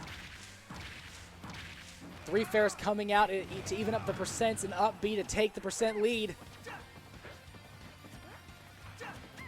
I am absolutely sweating here, folks, watching this happen. However, that is going to be the weak hit of down air, going to run into a fair. Trinket now on the back foot at 102%. That is going to take it, ladies and gentlemen. Archinox from the Maw of Defeat takes it over Trinket 3-2 and proceeds to Grand Finals.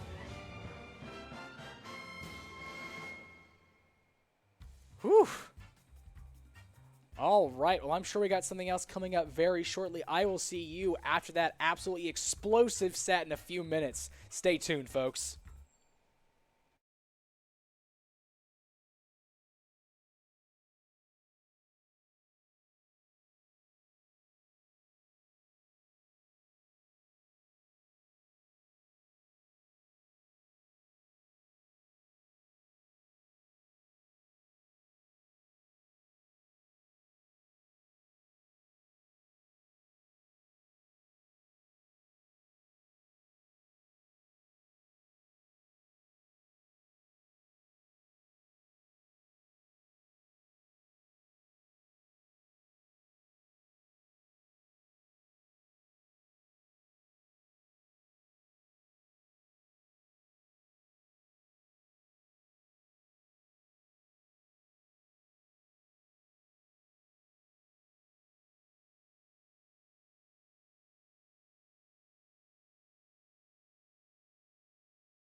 calling out a roller with a forward tilt. That is one of the most important things you got to know in this matchup is how to call out that roller.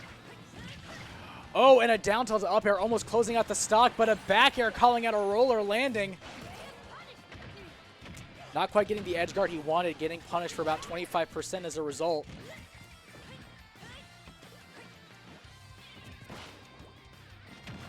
And getting the berry, that's going to be the not quite the stock. Doesn't get like the proper hitbox or something. Mithra forward smash coming out raw. And that is going to be a failed recovery from Minas, not quite hitting when he needs to on the side B. Missing the roller once again. Minas not really seeming knowing what to do in this scenario against Mithra neutral and Pyra damage. Getting the weak hit of a smash attack once again, getting hit with an up tilt into a couple up airs.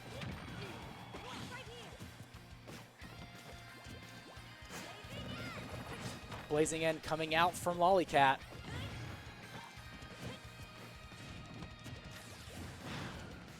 Back throw to get into an offstage scenario. Lollycat getting back almost effortlessly. Using that forward smash, trying to possibly get rid of the stock. However, Lollycat doesn't want to let it go. At 166%, he is still trucking on with 71% of extra credit, and it's still getting tacked. Tries to go for the Booyah, not quite going to make it work. And the dash attack's going to close it out absolutely. And that is going to be the last stock for Minas. At 187, looks like we finally got a berry to forward smash. Lollycat with 2 stocks left. Minas struggling to keep his last stock.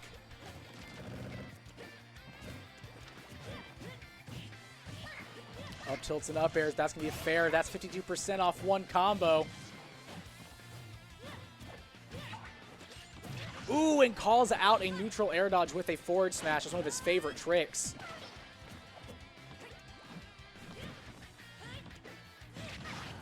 Up tilt from Pyra. That's maybe killing a few more hits. However, Minas coming out with some up airs, not quite getting the third one.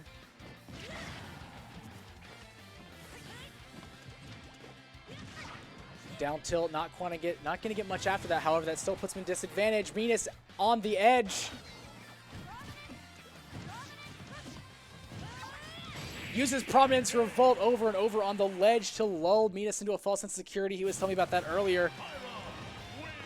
And closes out the stock with a final hit. That is going to be 1 point going to Lollycat already.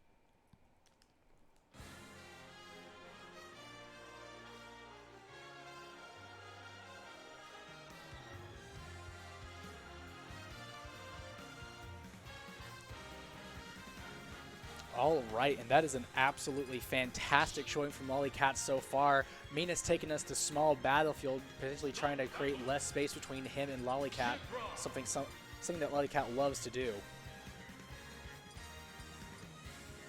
And Minas coming out with the Terry going into the second game. This could easily be Minas' last 3 tournament stocks, so maybe he's trying something different, possibly coming out with his own DLC. It's a best of 5 for loser semis. Got it. Lollycat already opening with his taunts. He's described this as a bit of a mentality tactic, possibly trying to make someone lose their mentality early on in the match.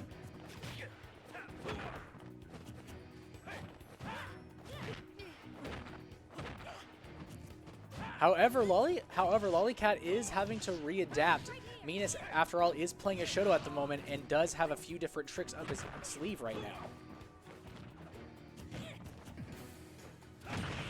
Ooh, but a DBZ with the forward smash. That's going to be Minas taking the first stock somehow.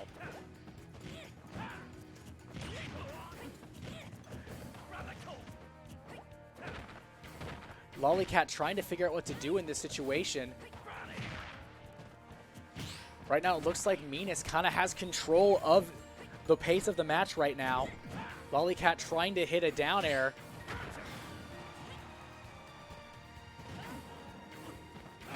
However, a neutral getup is going to get called out with another forward smash. Minas looking at the jaws of victory right now.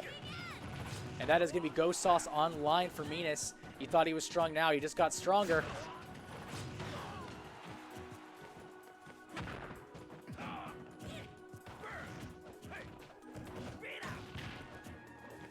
Lollycat's got to try and figure out how to deal with Venus's neutral on this Terry, because right now it doesn't seem like he knows what to do, but a down air is going to close out that stock. Switching to Mithra, possibly trying to get better neutral.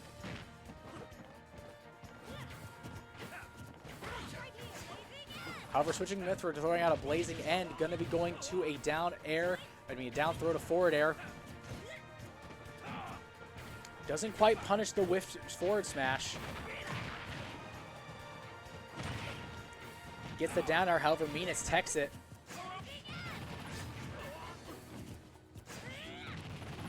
Couple blazing ends, Venus not really knowing how to deal with that. Lollycat getting back on the stage with a jump into a neutral air dodge. However, he gets hit back off on the other side with a jab down B. Lollycat not really knowing what to do. He whiffs the grab and gets forward smashed up smashed as a result. The tides have suddenly shifted. Venus now having evened up the score in this best of 5 losers semis.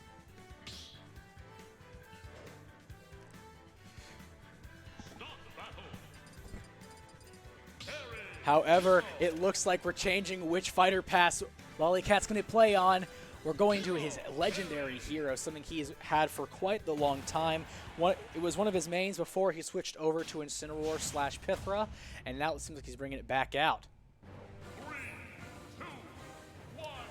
Going into a different $14 matchup, we're going to go to, this is game 3 of loser semis, best of 5. Lollycat now playing a different Swordy character, trying to possibly change up things once again.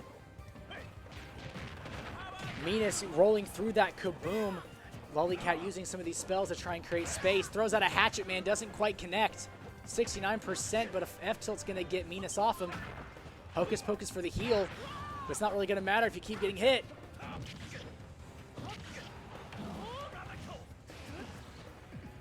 Oh, once again, the neutral get up into a forward smash. It's just so big. Tries to call out the approach to ledge with a nair. Doesn't quite get it. Ghost Sauce online. Uses fair to create that space. Half charge side B. That's Oomph coming out. It looks like Venus is trying to use one of his go moves, but can't quite make it happen. Power guys are coming out, but that's going to be a sizzle closing out the stock. Not quite at 171. That's going to be Lollycat not able to close it out. Mia's still living despite the Oomph buff. Off stage with very little MP left. Venus wanting to close out the stock once again. He wants to end this now. Fair coming out, still not going to finish it out. 200% up throw, still not going to kill, but that fair certainly will. With Excederall on deck, it is now Lollycat's trying to bring up the deficit at 103%.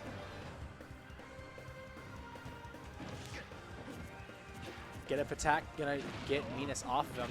Using side B into half charge side B. Lands with Nair. Uses Nair again. Oh, and just narrowly misses the fully charged neutral B.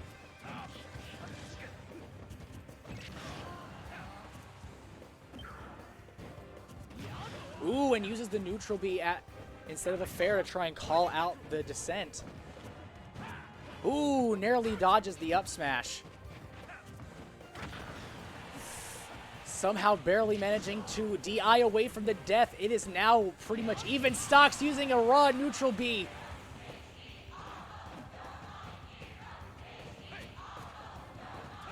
However, that is going to be another raw forward smash, killing Lollycat once again. Down throw to fair, that's going to be 22%. Down throw again. Ooh, misses the tech and gets up smashed for it. Caracal slash. Ooh, doesn't quite get hit by Kaboom. Weak throw down air. Shields the get up attack. It's pretty much anyone's game. Hero not really having a lot of good out-of-shield potential. However, he does have a lot of zoning potential. If Lollycat can get Venus off him one more time, he might be able to make it happen. But at 115, it's not looking as good as it could. Ooh. Dash attack to 129. Venus doing fantastic in the matchup. Lollycat trying to make something happen. Back throw off the stage. This might be the space he needs. And that's going to be a forward smash using Venus' own trick against him. Lollycat taking the game. That is going to put his score 2-1 in the best of 5 scenario. It is now match point.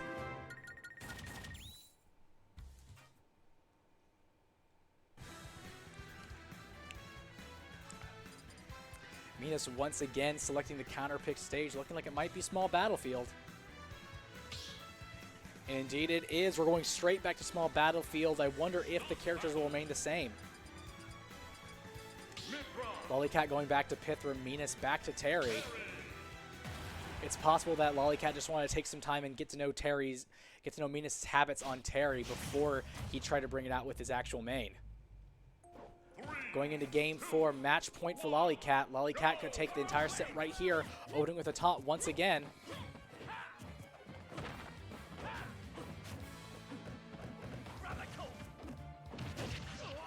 Down throw to forward air.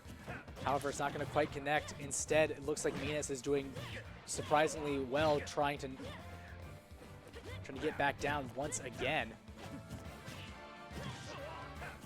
Up tilt the dash attack, gets him to 57%. That dash attack bringing him straight to Lollycat's face. That's going to be a back throw. Ooh, just narrowly avoiding the forward smash. In a perfect world, that would have connected. Lands with the Prominence Revolt, doesn't quite get the kill. However, Venus at 92% is looking at a kill anytime soon, depending on what moves Lollycat wants to use. Approaches low to a high recovery, not quite going to get it. Oh, the down B going in the wrong direction. Power guys are trying to call out the aerial descent. However, calling out the double jump with the fair, that is going to be the first stock going to Lollycat, decidedly.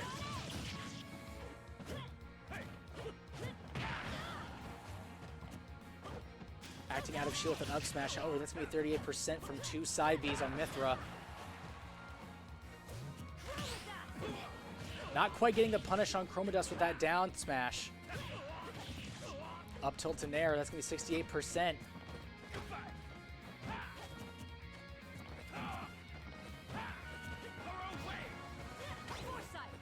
Using that foresight to get around the dash attack and get him back off stage. Mithra is back out, ready for a kill.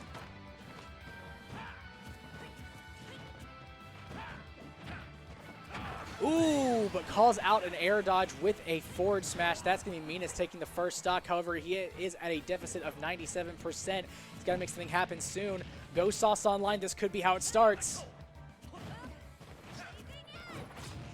Ooh, Lollycat using the Blazing End to cover his own recovery. That's going to be him taking the stock with an up air. Using the side B, trying to get some more damage. Venus seeing it coming this time makes it not work.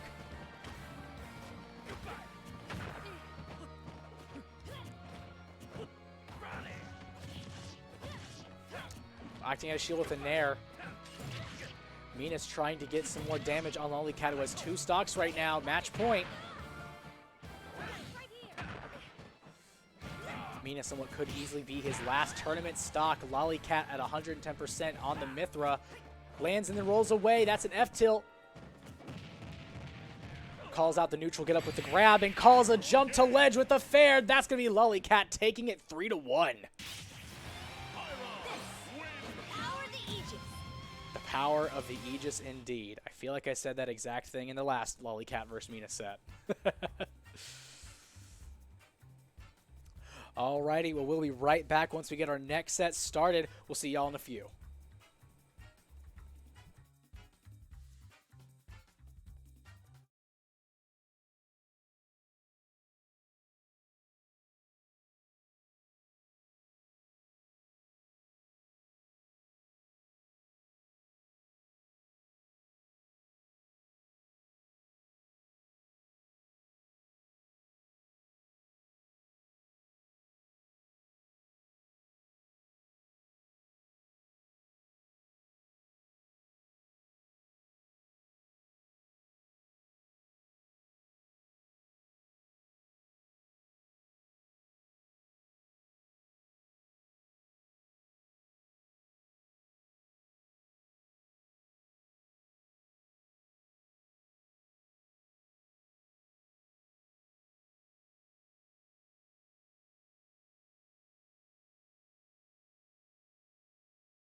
All right, and let's get into losers finals. Trinket versus Lollycat.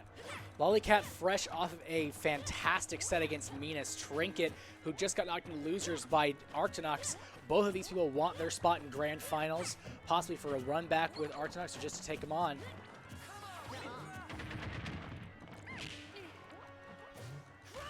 However, that is going to be Lollycat using Chroma Dust way too early in the recovery, and that's going to be an early SD in the first game.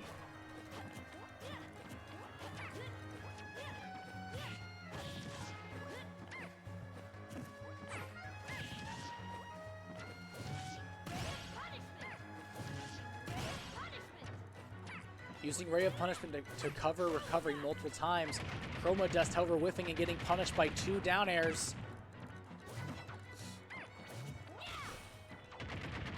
Another down air, another fair. And that is going to be another unfortunate SD from Lollycat. Trinket looking like he's going to, Trinket looking pretty dominant in this first set.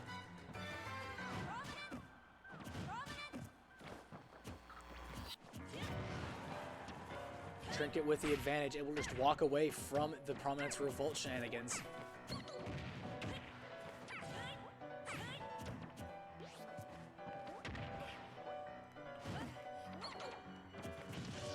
Getting hit with the get-up attack, Lollycat looking at a very massive deficit right now. Trinket wanting to capitalize as much as he can. Getting hit by the weak hit of Nair. Missing the up tilt somehow. Getting hit with another Nair. He still has his jump, however he gets hit with another Nair. Doesn't look like he's got really much left in the tank. Trinket opening the losers finals with a 3 stock.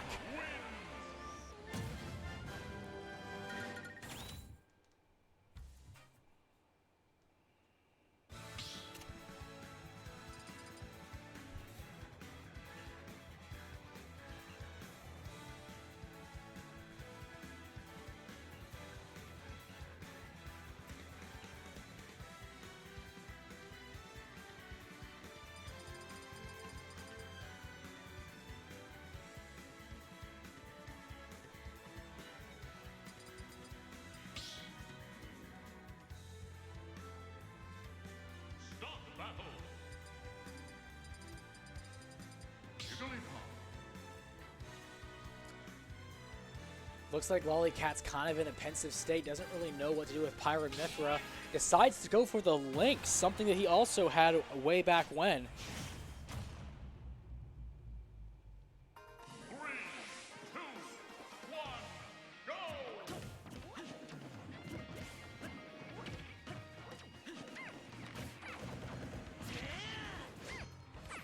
Opening, and now we're going to open game 2 of Losers Finals Empty Pockets here at UNC.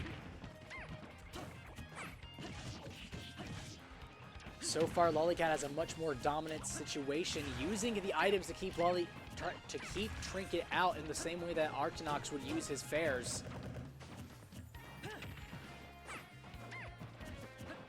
Staying on the top platform, making Trinket come to him so he can act out of shield effectively. Trinket already at 81%, but he is starting to answer back a little bit, though. Trying to use the reversal up B that Link has so effectively. Doesn't quite get it to work, however, a fair is going to send Trinket flying.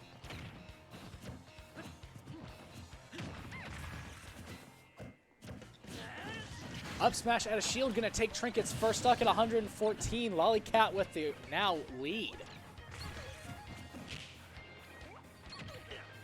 Tries to approach with a fair, however, gets their last hit of up B. Of course, Trinket can get back pretty easily as he is playing Jigglypuff, but still, a little bit of sauce you like to see when you're in your last moments.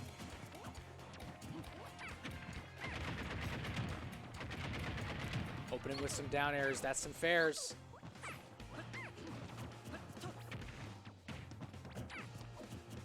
Doesn't quite act out of shield correctly, the jab not going in the right direction.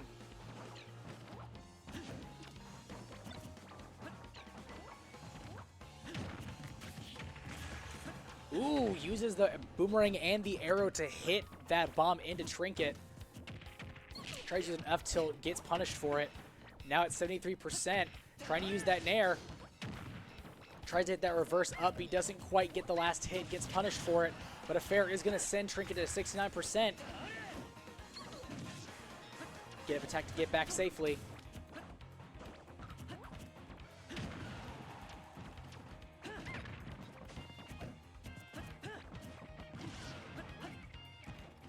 Tries to do a down tilt to up air, not quite going to get anything. Both players are playing exceptionally careful neutrals right now. Oh, gets back on the stage with a fair.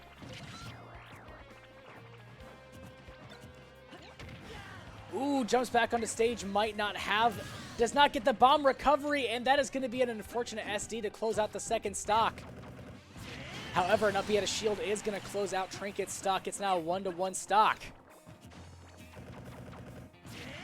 Up B at a shield once again. Easily one of Link's best tools.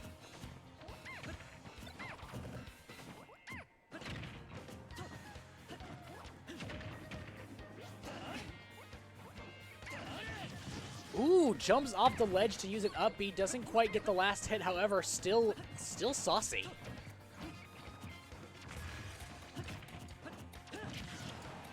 Lands with the fair, gets some damage. That boomerang interrupting what could have been easily been a deadly combo. Ooh, not quite making it to ledge. Lollycat SDing his final stock. That is going to be a game going to Trinket in losers finals.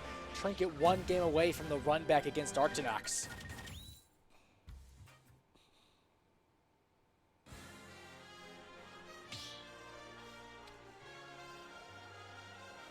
All right, now we're going to see if Lollycat has a different character up his sleeve he wants to try. Trinket testing out Me Brawler?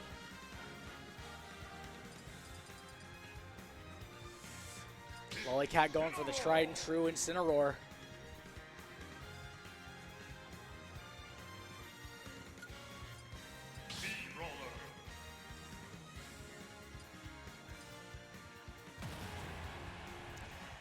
And we're going to go into game 3. Easily could, this is game, set, and match possibly for Lollycat. Trinket coming out with, is that the Tiger King guy? Oh, it's Hulk Hogan. I couldn't, the mullet threw me off. However, it looks like Trinket is going to coming out with a different character, possibly a secondary to cover some not so great matchups. Lollycat trying to find a way in, just both characters waiting patiently in their neutral. Trinket, who has currently got the momentum, pretty safe and waiting in it.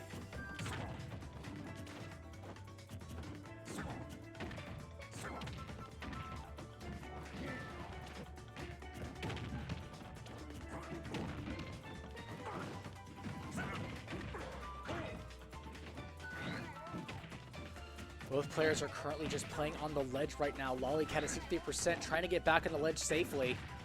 Trinket, Trinket almost completely calling out the roll in.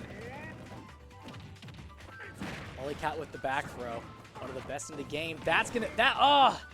Barely misses the correct timing for the button, and that is going to not be the kill. Characters at even percents right now. Darkest Lariat coming out to call out the neutral getup.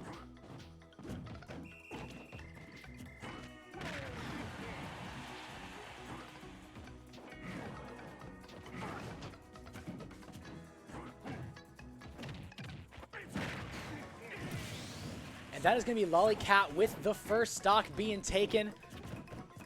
However, he is at 102%, but he's getting some good combos. 42% off a couple up airs. Catches him with off the ropes. That's going to be 69%. However, side being into Trinket's own special move. I don't know what it's called, but it's definitely one of the cooler looking ones for me, Brawler. Using that flip kick back to stage, calling out a whipped grab with an up smash. Trinket at 101%, but Lollycat currently with a very slight lead.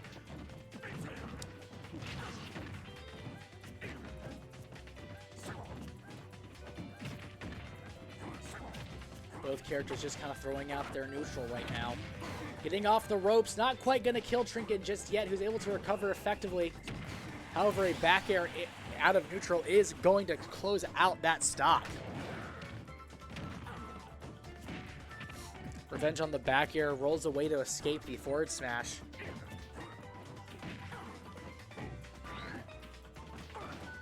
Goes for off the ropes, possibly trying to get some decent damage. However, the revenge does expire, but he gets another one. Goes for the down smash, does it again. 55% right on your head.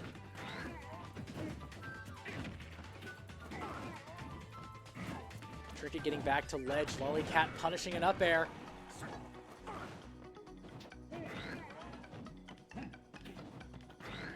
Ooh, and changes up his recovery to a punish with the up B. That's going to be massive damage. Trinket SDing the last stock. Lollycat takes a set. He takes a match.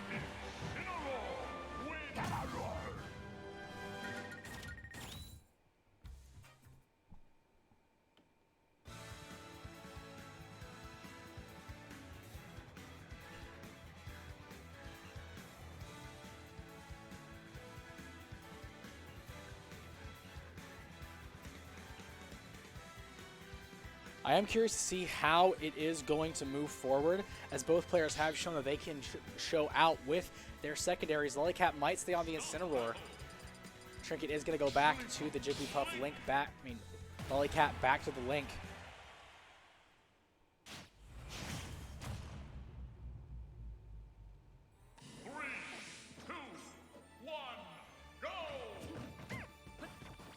And going into game 4, looks like the first percentage goes to Trinket. However, it's not that much. Down air into fair into nair, going to start it out. Another fair. Bomb recovery to save the day. Oh, tries to use that down air, but doesn't quite get the hit. 69% on Lollycat's Link. This is the back air, doesn't quite get much follow-up. 93%. And a stage spike, not tech. That's going to be the first stock going to Trinket.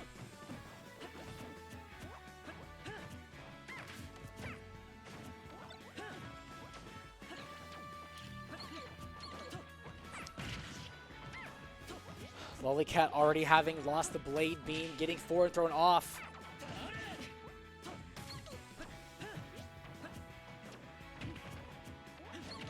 Throws up the boomerang, tries to create space. Gets the last hit of up smash, however, doesn't like it's doing much.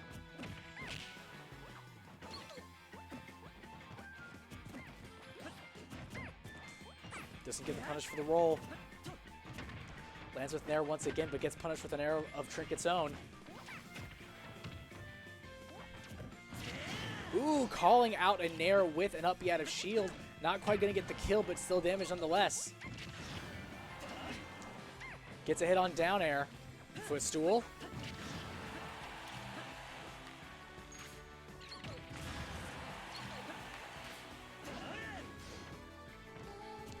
Oh, manages to shield the song, however, and retorts with a down B. Doesn't quite get that last hit of up B. Once again, Trinket still holding on to that stock at 143%.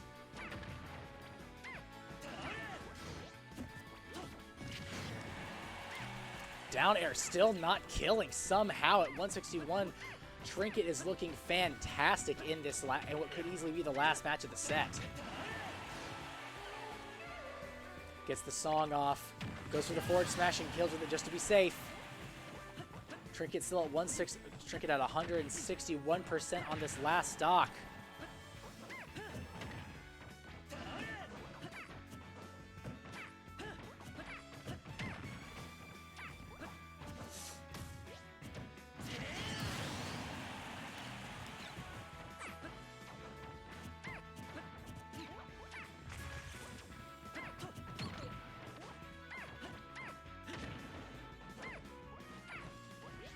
Currently playing footsies, Trinket is on his second stock. Lollycat at 94% could easily be his last tournament stock of the tournament.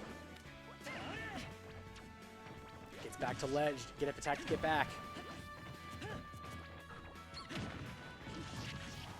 Forwarder to get Lollycat, to get Trinket off. However, he can't quite text the bomb recovery. However, that is going to be another song coming out for Trinket. Neutral B to close it out as Lollycat gets put to sleep. That is going to be loser semis going straight to Trinket.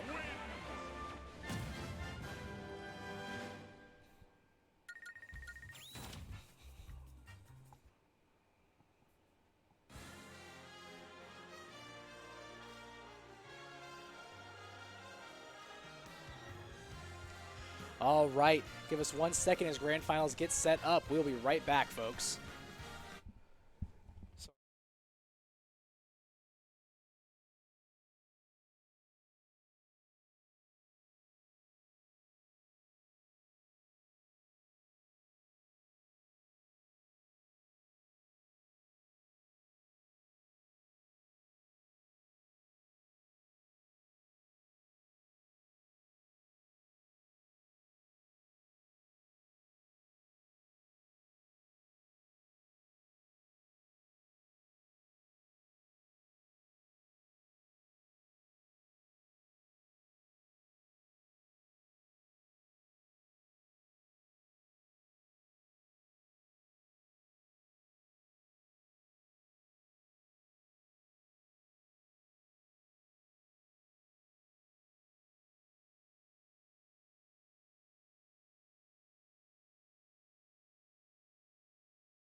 Ladies and gentlemen, welcome back to Empty Pockets. We're going to head right into Grand Finals between Archinox and Trinket, a run back of Winners Finals after Trinket defeated Lollycat and Losers.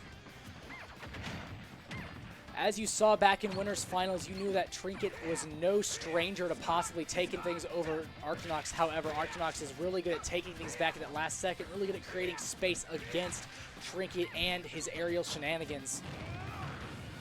Percent's looking overall even right now as we go into it. And that's going to be an early stock coming out from Archinox at 89%, looking like echoes of Winners Finals already.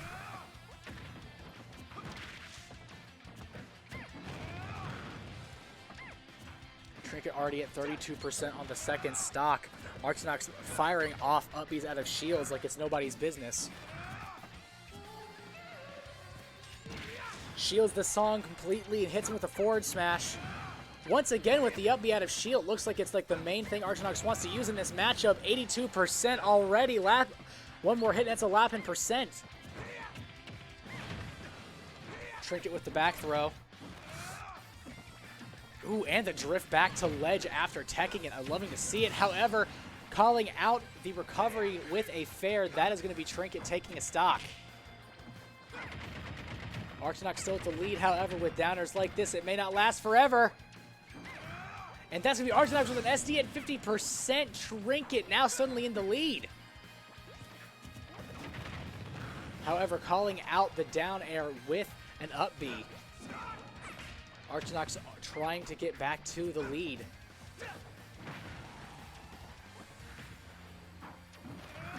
Uses the weak hit of Jared to hit Trinket off the ledge. Not quite going to get much value. However, at 133%, that is going to be a kill for Trinket.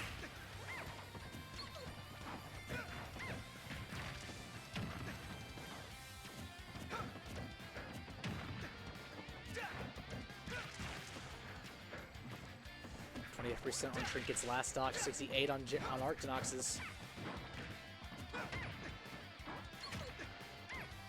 Trinket throwing out fairs and nairs to call out all of Arctonox's jumps. Arctonox unable to make it back. Trinket takes the first game of Grand Finals.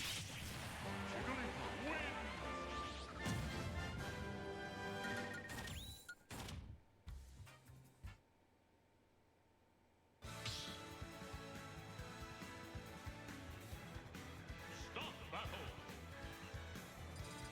Roy. All right, jumping into game 2. No character swaps here. Both players are exceptionally confident in their abilities. Going right back to Pokemon Stadium 2. Arctonox throwing out the up B once again. Ooh, not quite getting the down air punish that he wanted. However, he is still going to get some nice meaty up airs. Percents even exactly. However, that Jarrett looking like echoes of the first game. Not quite closing out the stock just yet. Neutral beyond the stage. However, that run up boosted fair. I mean, F-tilt is going to close out the stock. Trinket throwing out a forward smash. Fair, nair, fair. Back into an offstage potential. Forward throw, back air. All right, back throw coming out from Trinket. Arctonox already getting Trinket back to 68%, but Trinket definitely wants a repeat of the last game.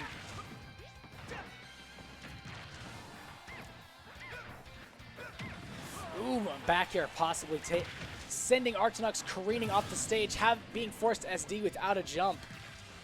However, that's going to be a raw Jer coming out from off the Angel platform. That is going to be Trinket losing his second stock. Arctonox currently leading with the stock.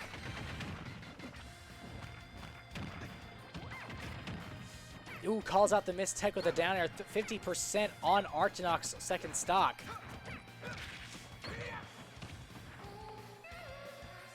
Rolling away from the Sing. That's going to be a down air into an up tilt, into a dancing dragon, into an up air, into a Jer, into a back air.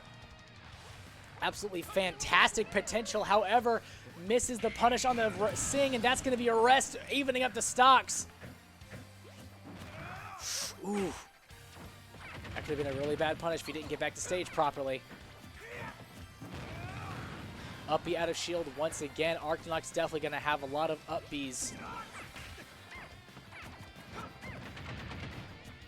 Down or out of shield. Shield pressure on both sides coming out strong.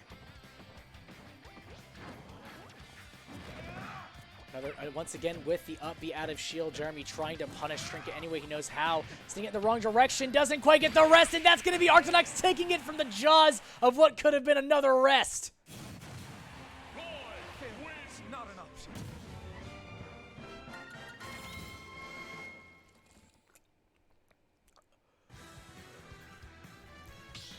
Going back to Pokemon Stadium 2, once again, folks, it is Grand Finals. The stocks are... Not the stocks. The game is even right now. Basically, it's a best of 3. Going into game 3, best of 5. Empty pockets.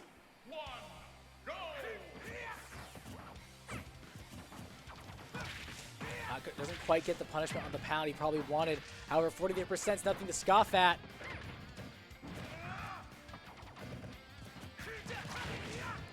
Upward dancing dragon to get him to 56%. A down to the 69. Another one to 80. Misses the forward smash, but does get a few hits of that up B. Backer coming out raw. Going to take it at 110%. Arctonox now leading the pack with 22% of his first stock. Already lapping in percents. The wet pool noodle for 50. A lovely little Jared taking it to 70. Arctonox could take it right here, right now. Ooh! A delayed dancing dragon and gonna take things at 70%. Arctonox only at 48 on his first stock. Trinket not taking as much as he could. In the brief bits of sight we see from the Elgato, it does look like a rest came out. Trinket obviously breathing from the jaws of defeat. I'm hearing noises of battle.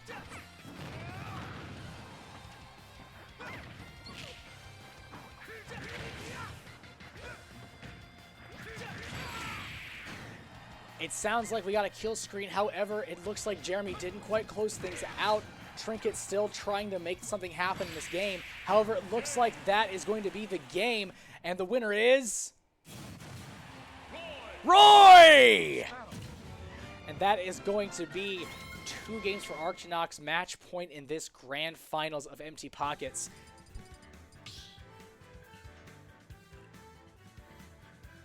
Start battle.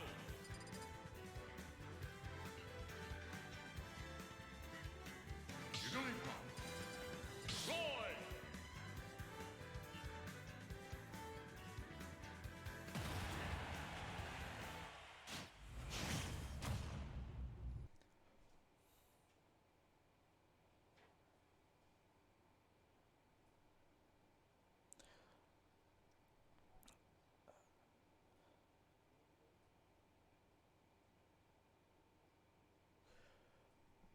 Alrighty, waiting to see what is happening with some technical difficulties with the Elgato.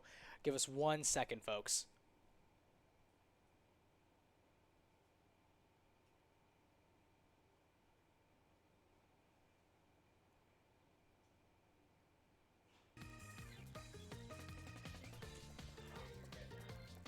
Alrighty, it looks like we're able to get into game 4, potentially the last game of the tournament.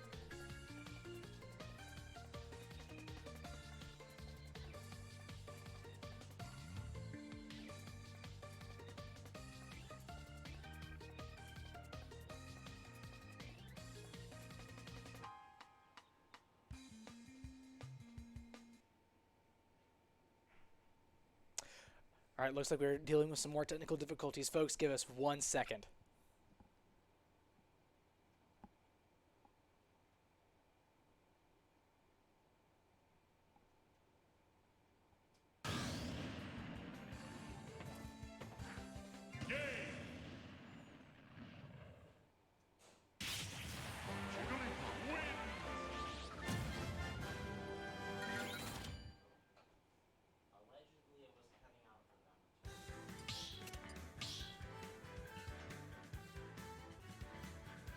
Start battle.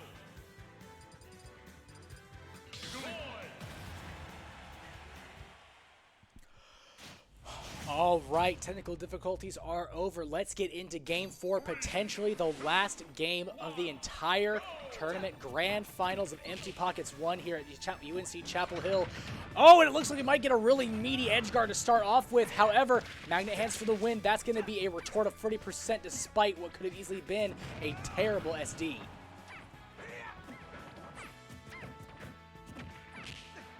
Forward throw to call out some shield pressure. First hit in air, not going to connect to the second. However, that's going to be an upward dancing dragon. However, that's going to be a forward smash closing at the stock immediately. Just throwing out nairs aplenty. What is a small pink ball to do? Misses the down air, however, it is still Archinox's game as he's only at 67% and Trinket is currently on a second stock. Landing with that up air, getting another one. 31%, 42. Ooh, hitting with that last hit of up B to get Trinket off of the ledge. Almost gets the Jair. Up B to 91%. Archinox so close to lapping in percent. And that's going to be a lap in percent followed by an ever so meaty Jair. Trinket looking at what could have easily be his last tournament stock as Archinox swings for the bats, swings for the cages. However, SD happens. It's fine, just need a new stock. Throws out that weak hit of up air followed by an actual up air. Doesn't quite get the Jair punish he wants, 90%.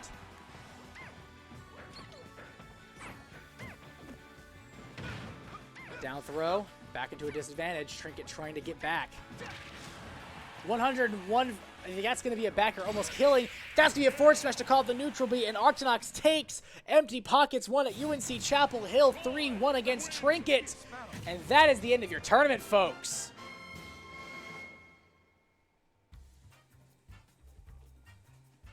All right. Well, you certainly love to see it. That is going to do it for us tonight, folks. Does Jeremy possibly...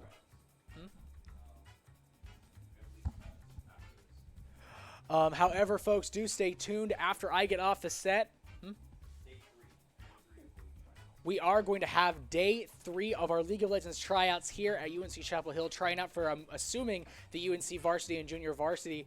Can't wait to see y'all there, folks. I probably will have to peace out for the time being. However, it has been lovely to have you. Thank you so much for watching. Be sure to follow every single social we have under the sun. We got Twitter, we got Instagram, YouTube, Twitch, you name it. We'll see y'all very soon. Peace out and good night, folks.